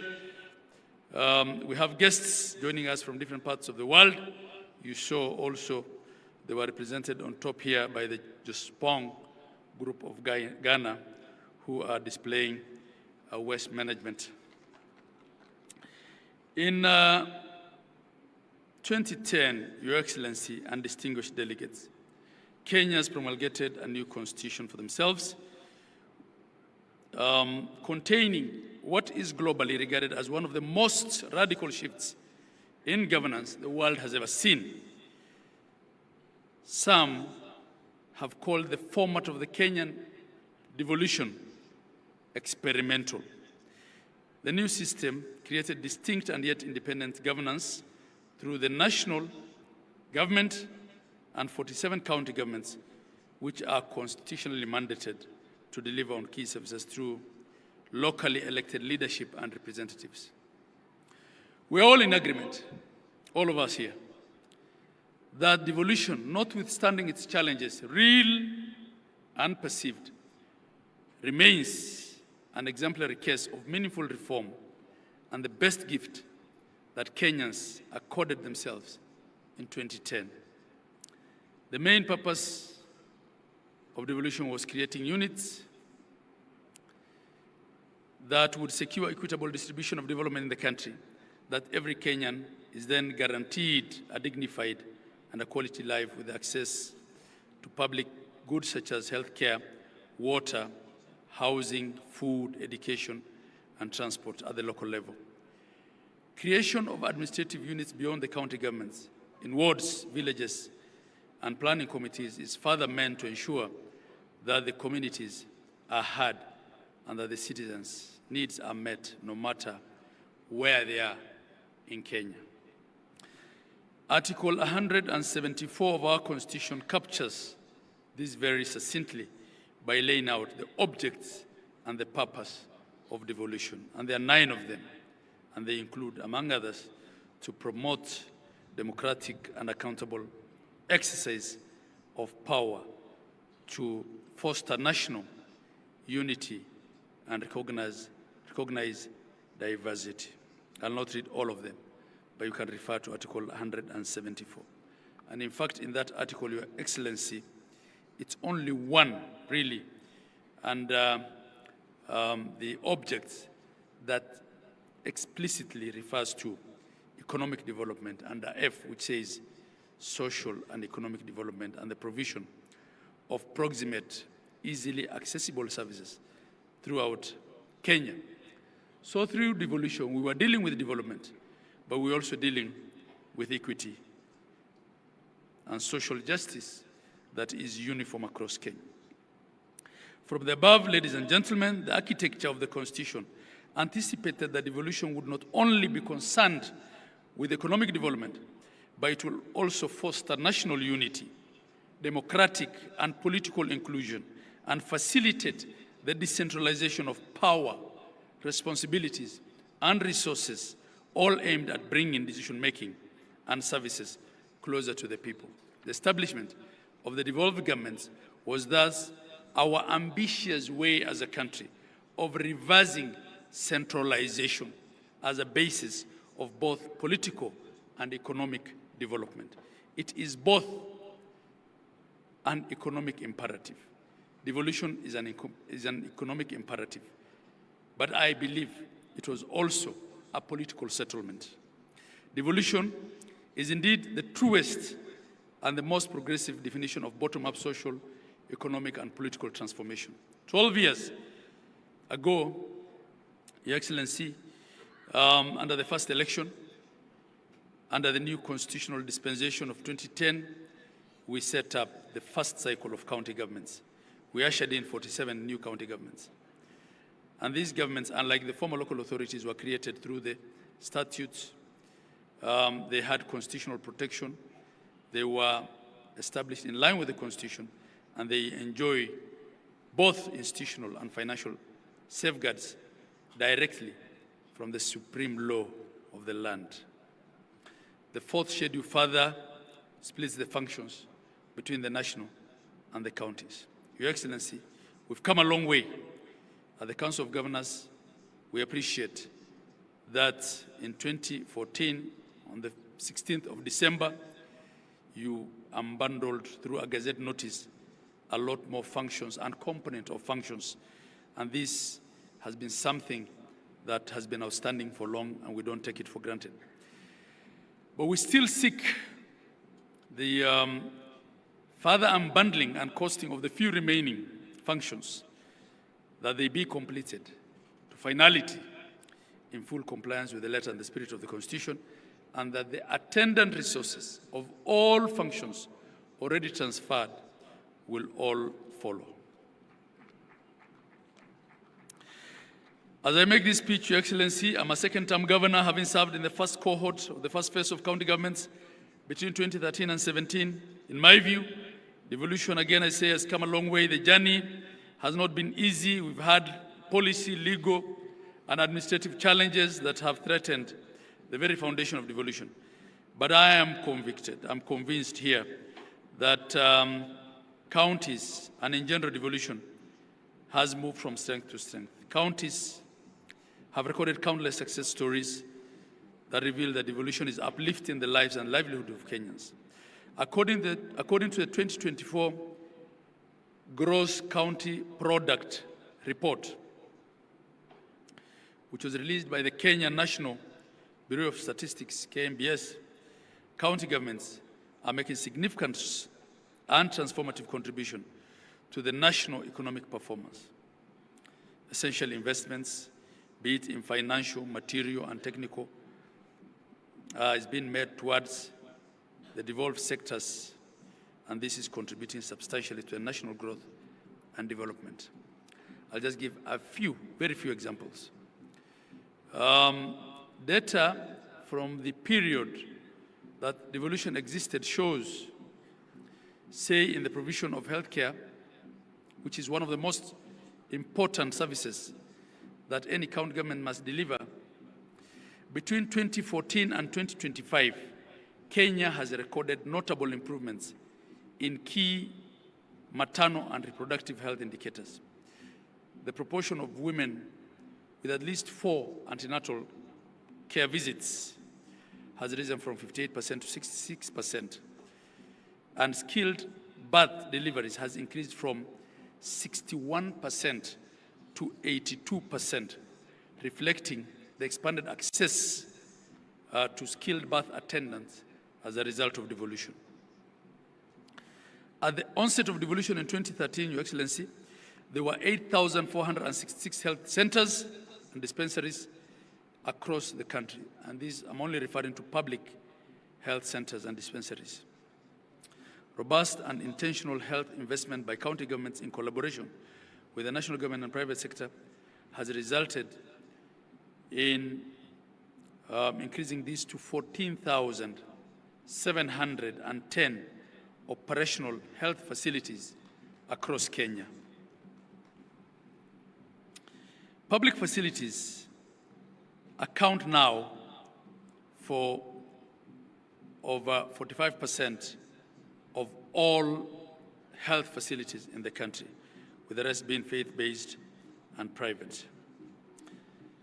The majority of these public facilities are level 2 and 3, while level 4, 5, and 6 account for about 7% of all public facilities. When you look at the headcount of healthcare workers, Your Excellency, we only had 874 medical doctors in district hospitals before devolution. We also had 6,620 nurses. Today, this has expanded to 4,651 medical doctors in public facilities in counties.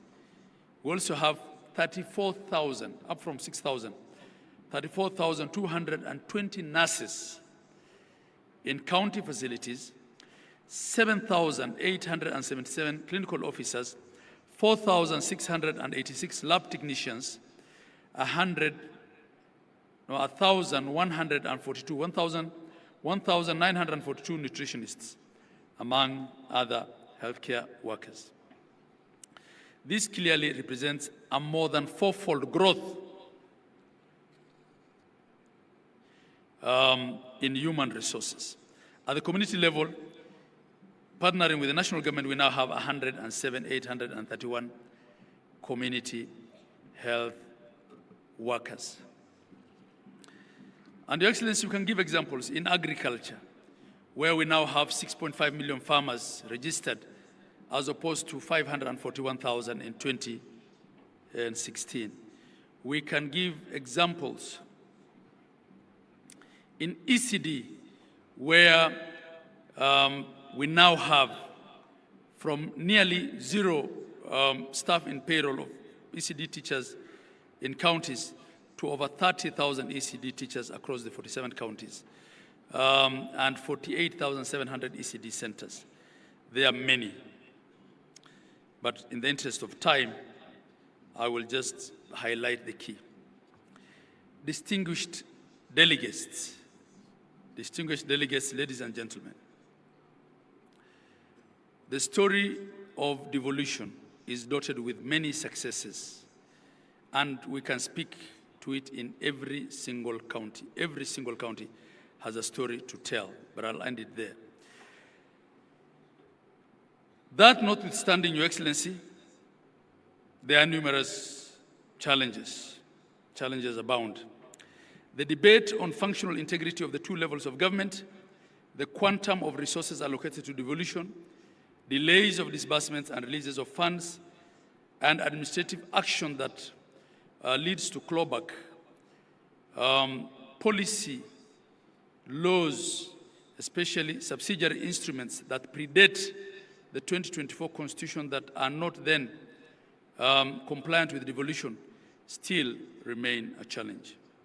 And Your Excellency, I will note that in spite of the month-on-month delays of disbursements of funds, for the 3 years that you've been in charge, 2 out of those 3, at least the last shilling, was released to the CRF, the County Revenue Funds account, by midnight, the 30th of June of that fiscal year. And we don't take that for granted. It was not always the case, Your Excellency. So in line with the conference theme, county governments must also ensure that resources are distributed equitably, even within the counties, that services are available and accessible to the most vulnerable populations that are marginalized, minority groups, and that there is meaningful participation in decision making. It's time for action, not for talk. As leaders who are gathered here, we've been called upon to serve. Let's heed this call with integrity, humility, and selflessness. Our Constitution expects us all here that we will conduct our affairs in the fullness of good governance practices, in respect of human rights and in social justice, while ensuring that there is equity and inclusion at all levels. On the overall, Your Excellency, and I'm winding up, devolution has been and it will continue to remain a journey. It's not an event, it's a process. I can say as stakeholders we have done well, we can all do better, and that's why we're here with all the stakeholders and partners. We are ready to listen to what interventions we can apply to make devolved governance even better and stronger. As I conclude, let me take this opportunity to appreciate all our stakeholders who have supported this conference. I convey our heartfelt appreciation of the national government through the presidency, the Senate, and all the 47 county governments for their support and participation. A special thanks to our platinum sponsors and partners, the Kenya Commercial Bank, Safaricom PLC, and the Jospong Group of companies. Those were our 3 platinum partners this year. To all our other partners, this could not have happened without you. Devolution has brought 12,000 delegates at DEFCON 2025 to Homa Bay County. This could not have been done without our partners. We appreciate and value all of you. Your support has made this event a reality and a big success. We cannot thank you enough. Continue to work with us as we keep the devolution fire blazing. I wish you all fruitful discussions in the coming days of the conference, it is now my duty and pleasure to invite His Excellency, the President of the Republic of Kenya, the Honorable Dr. William Samoei Ruto, to come and address us and officially open Devolution Conference 2025 for us. Thank you, and God bless you all. Thank you very much, Your Excellency.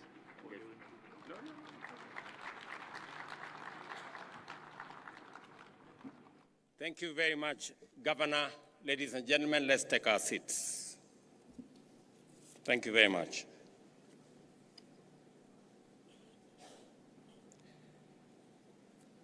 Your Excellencies, honorable members, distinguished ladies and gentlemen, good afternoon. I am delighted to be back in Homa Bay, the county of endless potential and possibilities, a place whose promise mirrors that of our great nation. Vast possibilities, many opportunities, awaiting bold action as we steadily unlock the full benefits of devolution. Our counties are critical frontiers and the powerful drivers of both national and local growth. This biannual devolution conference is therefore a moment to take stock, celebrate gains, and reimagine how we can accelerate progress for every county and every Kenyan. The theme of this year's conference speaks directly to our national vision, a Kenya where every citizen, regardless of region, gender, background, or status, has a fair and equal opportunity to thrive. Our Constitution's preamble commits us to human rights, equality, freedom, democracy, social justice, and the rule of law. This theme is a reminder of the bold, transformative journey we began and a call to remain true to our shared aspiration as a nation and as a people.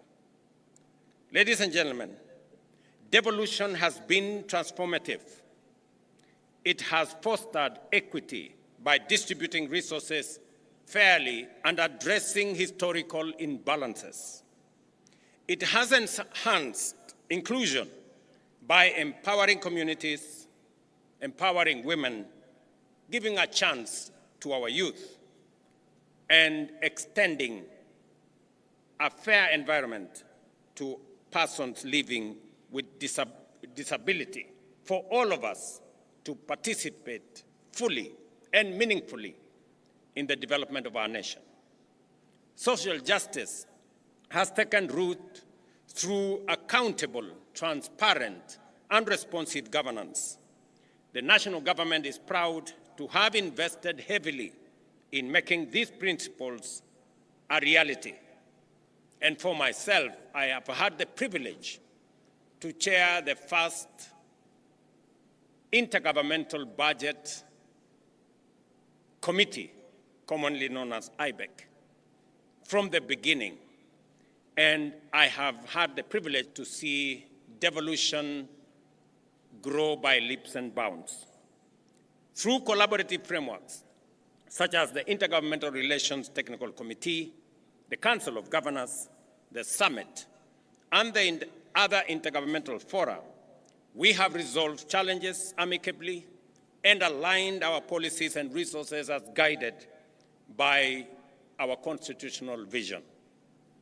From the very first day of my administration, I affirmed that devolution is not merely a constitutional provision. It is the ground jewel of our democratic governance and the proudest achievement of the people of Kenya in our constitution-making process. I pledged to accelerate the full transfer of all outstanding devolved functions as assigned in the 4th schedule of our Constitution, together with the requisite resources. This commitment was formalized during the 11th National and County Government Coordinating Summit held at State House, Nairobi, on the 16th of December 2024, as has been alluded by the earlier speakers. I directed the Intergovernmental Relations Technical Committee to finalize the delineation, unbundling, and gazettement of all pending functions, and to initiate the systematic transfer of budgetary allocations and other resources tied to those functions without delay. Today, I am proud to report that all 14 devolved functions have been conclusively delineated, unbundled, and formally gazetted. This milestone has eliminated decades-old ambiguities that hampered service delivery and fueled intergovernmental disputes. This achievement marks a decisive turning point in our journey to align functions with funding. It empowers county governments to design and implement programs that respond directly to local needs, from healthcare to agriculture to water management, infrastructure, trade, and early childhood education, while delivering measurable impact to all the people we serve. Further, to the gazettement of the unbundled and clarified functions by IGRTC on the 16th of December 2024, and the advanced process of resource identification, I am pleased again to announce that we have gazetted immovable assets, that is land and buildings, to transfer ownership to the counties through Gazette Notice number 11164 of yesterday, 12th August 2025, a process that has eluded us for the last 12 years. In other words, 50,000 pieces of land and 80,000 pieces of land and buildings will now become the property of county governments legally. This morning, in a further demonstration of our commitment to devolution, I signed into law two landmark pieces of legislation: the County Public Finance Law Amendment Bill of 2023 and the County Allocation of Revenue Bill 2025. These laws cement the place and the principle of horizontal revenue sharing among counties and consolidate the place of county assemblies while clearly defining the respective responsibilities of both county and national governments. Let me say this, that I had the honor in Homa Bay to finally guarantee by law the independence of our county assemblies. This is a commitment that I made. This is an engagement that I did with the county speakers and county assemblies, and it was a merited request and a merited ask that the same way we have independence of the legislature at the national level, we must also have independence of the legislature at the county level. I now ask the county assemblies to effectively undertake their responsibilities, effectively provide oversight, efficiently legislate for counties to perform their mandate, and also robustly represent the people who elected them. With this new mandate, with this new independence, the county's assemblies now have no reason, nor excuse, not to do what they have been mandated by the Constitution effectively. Under the Division of Revenue Act 2025, we have allocated an unprecedented Kenya shillings 415 billion to counties, nearly 30 billion more than last year's allocation. The County Allocation of Revenue Act 2025 distributes this equitable share among the 47 counties in strict adherence to the revenue sharing formula set out in Article 217 of our Constitution.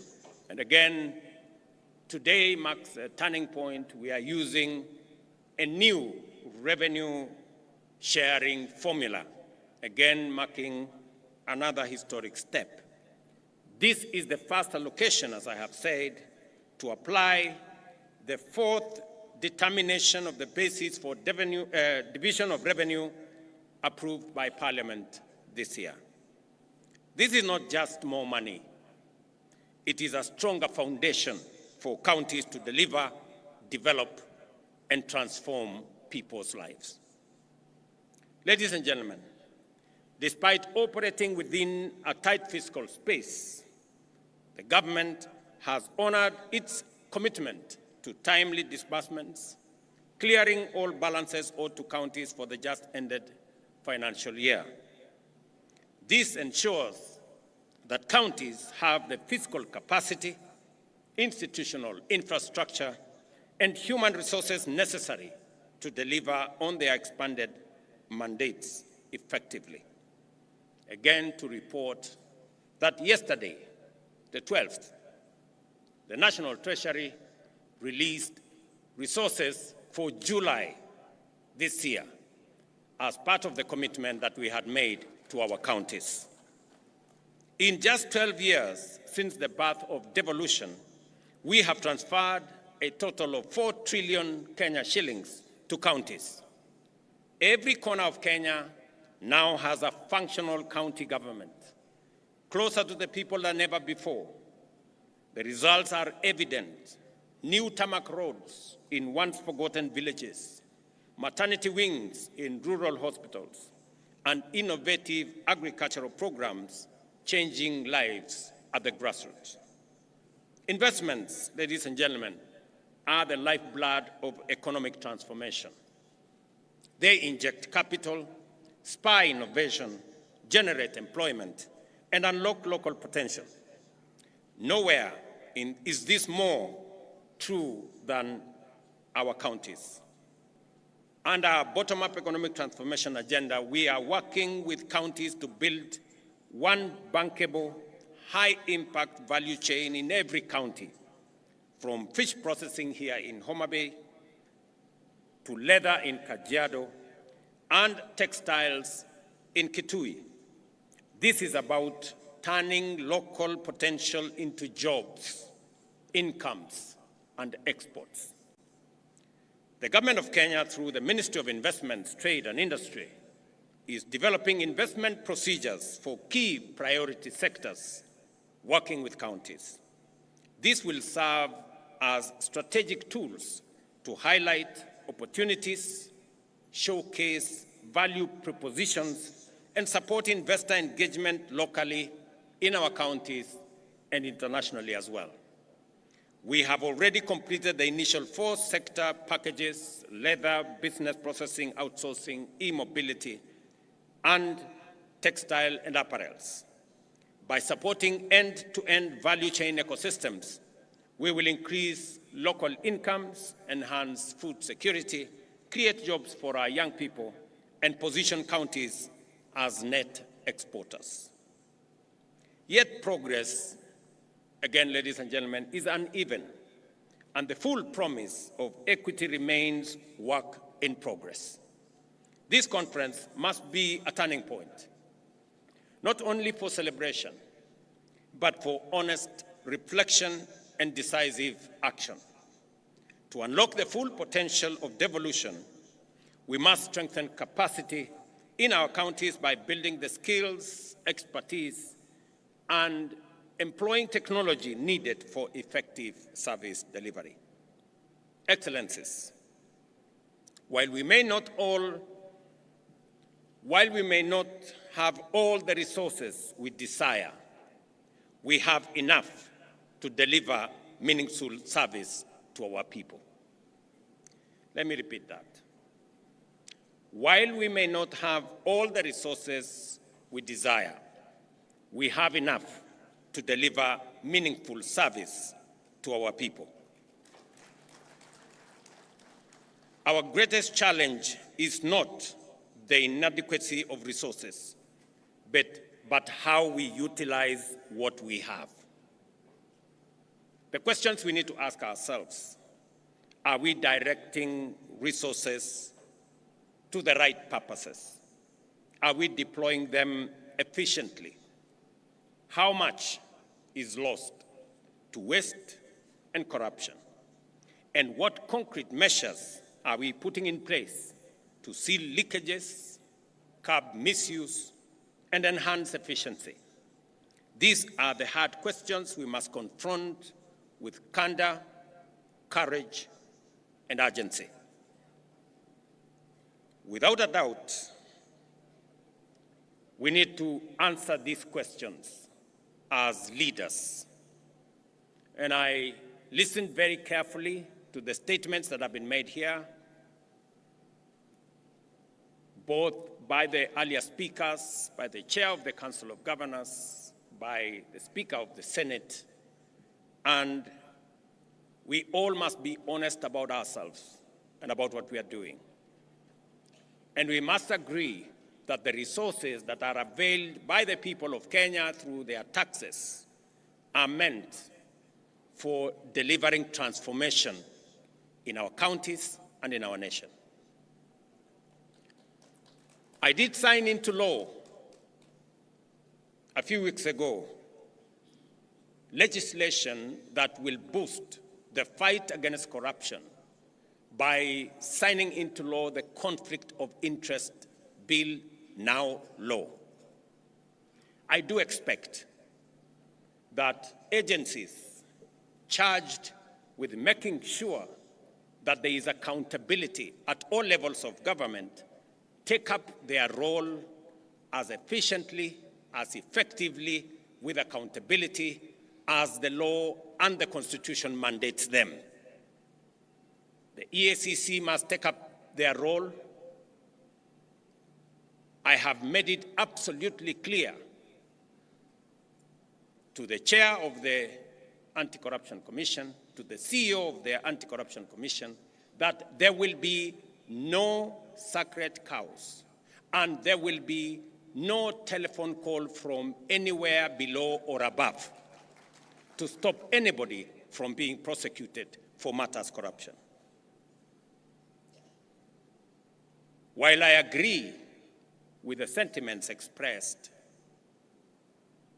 by the Speaker of the Senate, and he has made a solid statement on holding governors and county governments to account, I also must say the legislature must also be held to account.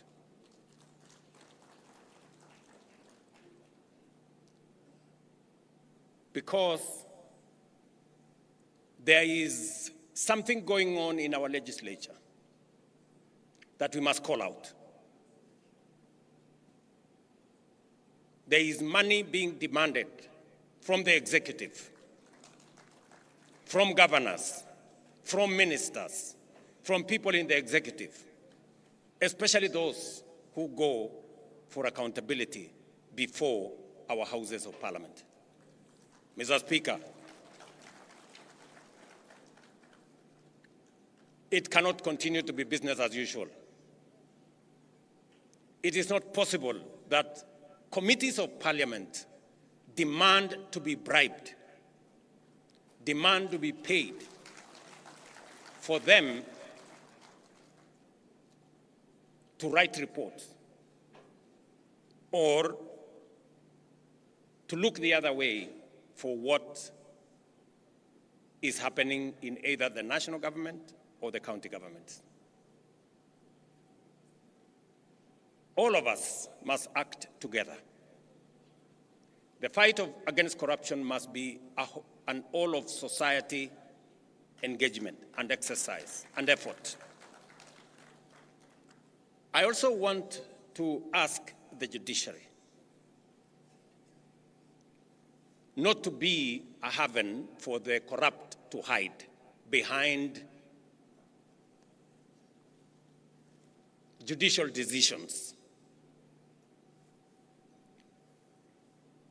We have innovation that is only available in Kenya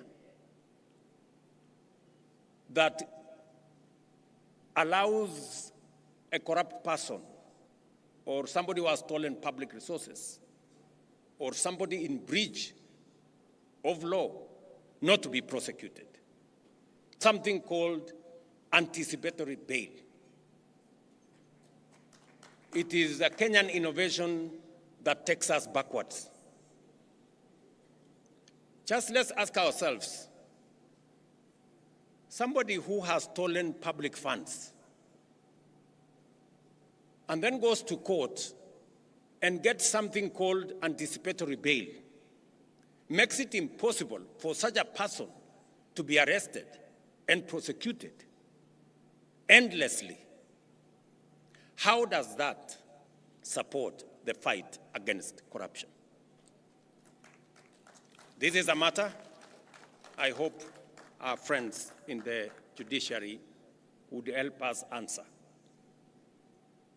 Because we are undertaking transformation in Kenya, but that transformation is being undermined by corruption, and we must call it what it is. And all agencies, institutions, and arms of government, we must come together to deal with the challenge of corruption so that we can ensure that public resources are meant and are used for the intended purposes for which the people of Kenya have asked us. Without a doubt, ladies and gentlemen, technology can help in eliminating waste and enhancing efficiency. Since its inception in 2013, the e-Citizen platform has stood at the heart of Kenya's digital transformation. What began with a handful of services, about 300 then, has evolved into a 24/7 one-stop shop for over 22,000 government services, accessible from every part of Kenya and everywhere in the world. Today, more than 14 million Kenyans are registered on the e-Citizen platform, with 500,000 Kenyans logging in daily to access passports, driving licenses, business registration, land transactions, marriage certificates, police clearances, and much more, all without queues, intermediaries, brokers, or unnecessary bureaucracy. The results speak for themselves. Collections have surged more than 1,500%, from Kenya shillings 60 million to over 1 billion shillings collected by e-Citizen daily, translating to more than 500 billion annually. Ministries, departments, and agencies have seen revenue growth of up to 400%, supported by accurate projections and better planning. Equally, counties have integrated their digital portals with e-Citizen and have seen remarkable growth. Mombasa County, for example, revenues have rose from 1.6 billion to Kenya shillings 2.5 billion, a 61% growth. Kiambu County has seen revenue grow from 2 billion to 3.04 billion, a 52% growth. And Kajiado from 1.4 billion to 2 billion, a growth of 48%.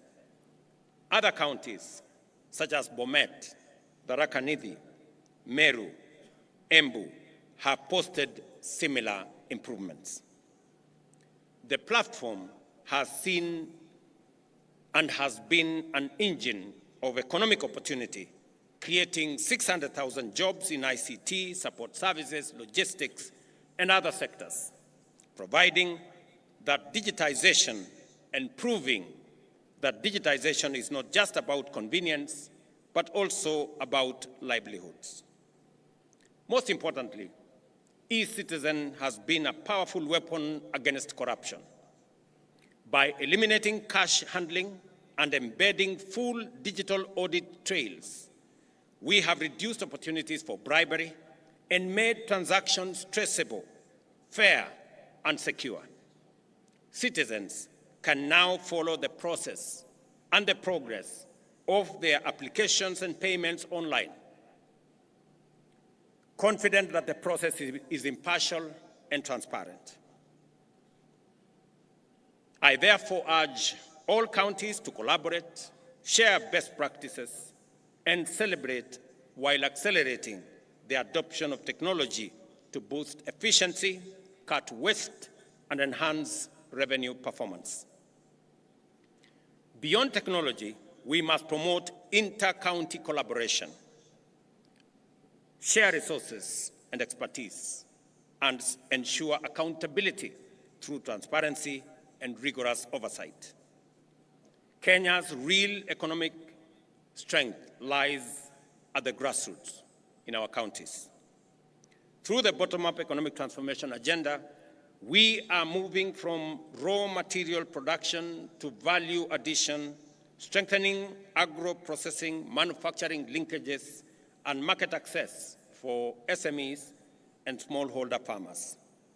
As we gather here in Homa Bay, I challenge every leader and citizen to renew our commitment to the spirit of devolution, invest in people-first policies and programs, ensure every shilling has impact, and bring government services closer to the people. Let me share two other things that I really wanted to say on this day, this very important day of devolution. I must congratulate county governments. I must congratulate our governors and the county assemblies for the partnership they have demonstrated in working with me in the transformation of our country. We have worked together because the Constitution dictates that we do. We have worked together on matters of health, from community health promoters, the people who engage with families, with homes every day, the greatest patriots that I know of. We have worked together with the counties, and I want to congratulate counties for sharing this resource so that we can bring health to be a reality and to be a right for all citizens, not a privilege for those who can afford. I am also happy that we have made tremendous progress in the delivery of our universal health coverage, working with counties. All the counties have signed into the program that will enable citizens access health at every facility in a way that doesn't exclude others. And as a result, we all know that more Kenyans are now in the bracket of SHA. 25.2 million Kenyans are already registered, many accessing service. I want to say in this devolution conference and ask my friends, the county governors, to help all of us and ensure that no facility charges citizens for a service already paid for by the government of Kenya. Let me state here that we have made provisions in the budget of 21 billion Kenya shillings to make sure that treatment, medicine at level 2, at our dispensaries, at our health centers, at our sub-county hospitals, all the way to level 4, outpatient facilities, outpatient treatment is paid for fully by the government of Kenya. And no facility, no dispensary, no health center or sub-county hospital should charge citizens who go to seek treatment because the government of Kenya will refund for the treatment, for the medicine given to citizens at that level. I am saying this because there are counties that are still charging citizens in health centers and dispensaries and level 4 for treatment when that treatment is already paid for by the government of Kenya. We should stop it.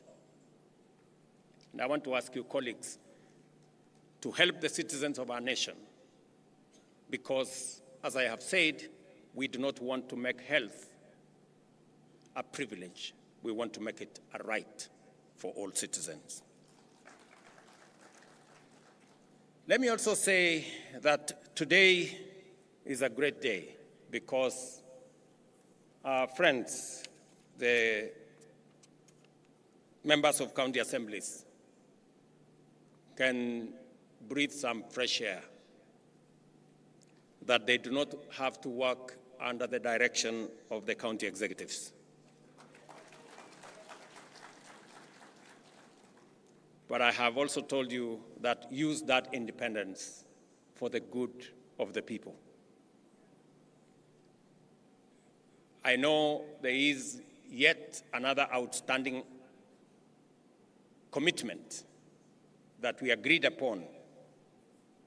And because I am a solid believer in savings and encouraging the culture of savings, the county assembly's pensions bill has already been passed by the Senate. It has gone through the first reading in the National Assembly. And I am confident that in the next couple of months, I will be signing into law the county assembly's pensions bill into law so that county assemblies like the National Assembly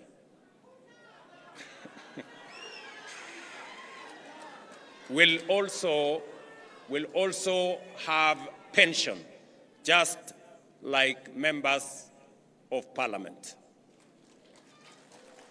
This pension, we agreed, is going to be contributory, just the same way the one in parliament is contributory, and it will assist us in making sure that we avoid old age poverty by people who have served in the public service. Today, again in Homa Bay, I announced another milestone that through our housing levy and housing fund, we have rolled out affordable housing. We have rolled out construction of markets across Kenya. Today, we broke ground for the first ever hostel for student accommodation in Kenya. And here in Tom Mboya University, we will be building a hostel accommodation facility to host over 2,000 students, and we are rolling it across Kenya. We already have identified universities, Kenya medical training colleges, and TVET institutions to build student accommodation that will accommodate 170,000 students across Kenya as phase one, as we expand the program of housing in Kenya, not only to provide for social housing, affordable housing, student accommodation, our markets, and all the other infrastructure that we are building under that framework. Again, I want to celebrate that the same way we started the affordable housing here in Homa Bay, by coincidence again, we are starting student accommodation construction again here in Homa Bay.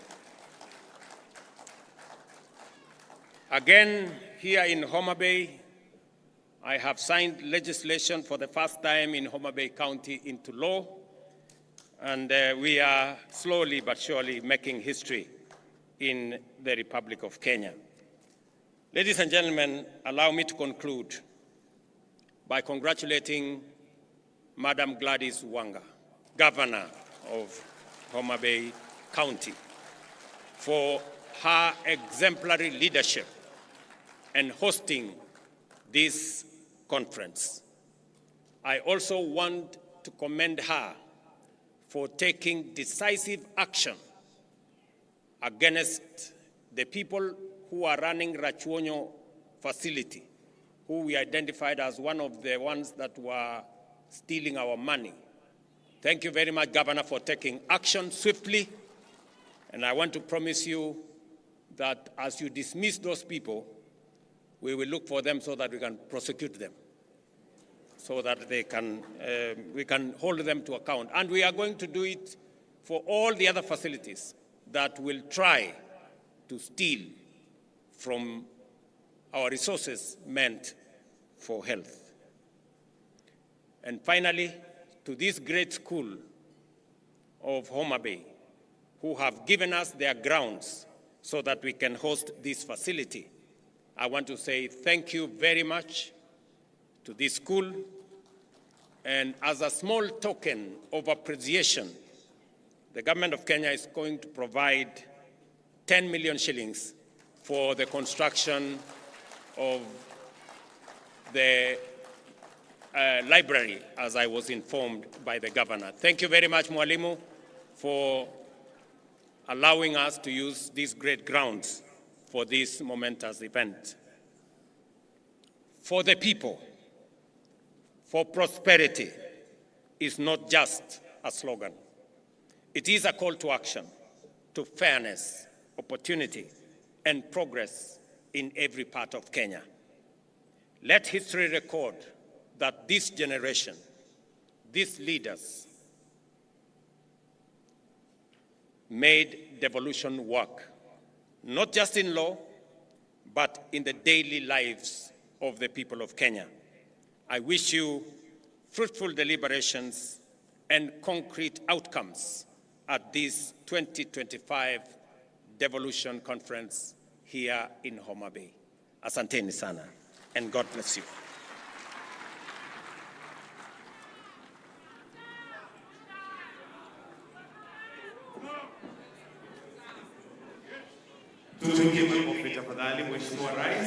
Let us take our seats briefly, please. Kindly, we can just take our seats.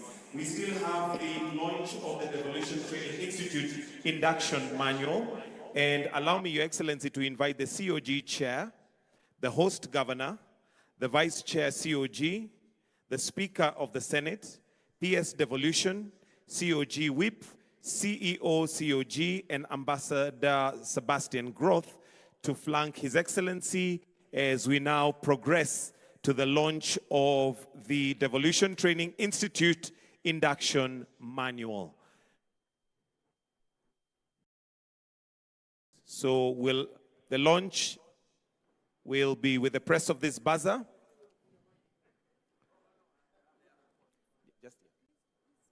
So Your Excellency, you may come, and then I'll request that you join His Excellency. The launch is right there. That's where the book is, the manual. So kindly, if we...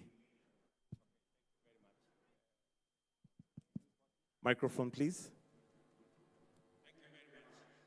I'm sorry, I forgot the Speaker of Senate did ask me about consideration of the Senate team. And I want to confirm that the Senate team did a wonderful performance. Congratulations. A round of applause for the Senate team for winning yesterday's match. Congratulations.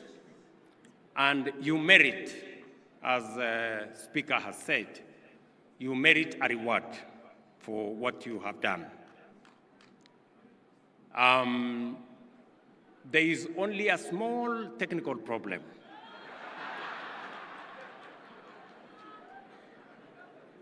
Rewards at the level of what we have done for Harambee Stars is only given when the opposite team is not Kenyan.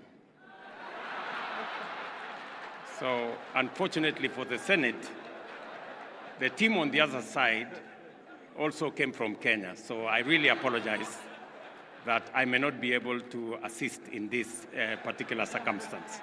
But the next time you play against a foreign team and you perform well as you have done, then there will be due consideration. Thank you very much. At the count of 3, we'll have the launch of the manual.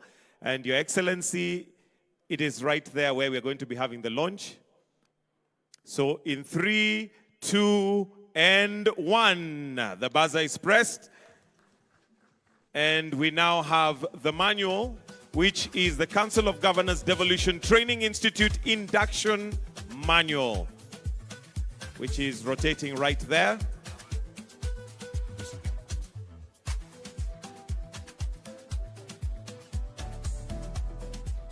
And then we'll have a presentation of the manual by His Excellency to those who have flanked him, so that you will see exactly what the manual entails.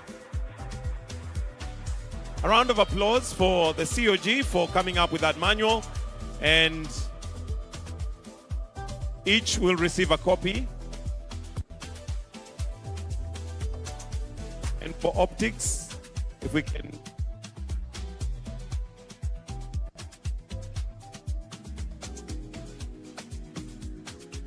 then if we can all just hold a copy once it's done for a photo opportunity.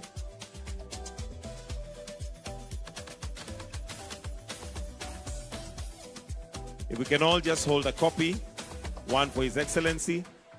May I request that we go to the center? Kindly, thank you.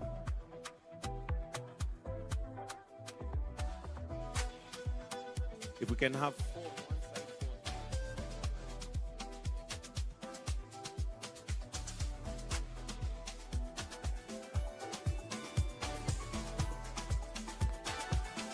all right, thank you. I'll request that we leave His Excellency the President and Her Excellency the Governor.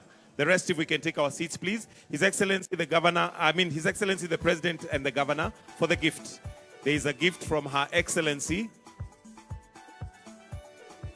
which, let's start with the COG Chair. COG Chair, there is a gift from COG to be presented by the COG Chair.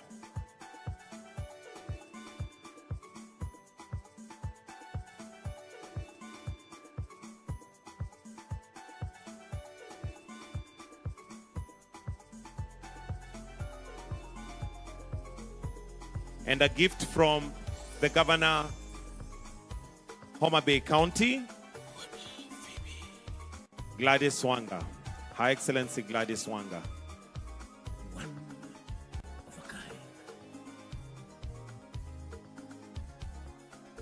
And with that, Your Excellency, we'll now finish with the anthem. So we'll request that the rest of us, mics. Before the national anthem, let's all be upstanding. Let me also thank the great people of Homa Bay for the warm welcome to all of us, and especially to those of us who are coming here for severally. We've seen the hospitality, the warmth of the people of Homa Bay, and we are truly, truly grateful.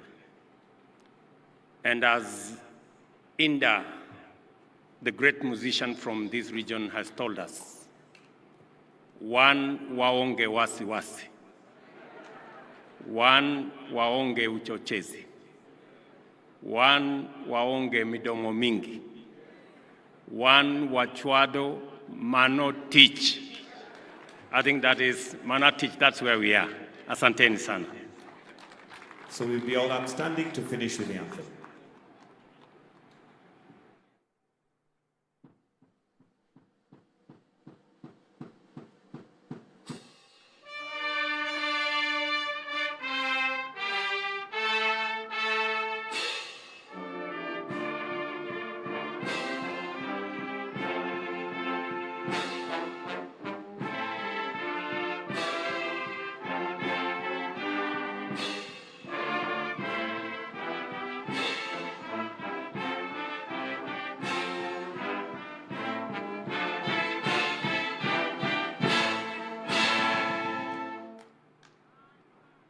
now progress to a photo session with the governors. Governors, if we can outside, the photo session is on the outside.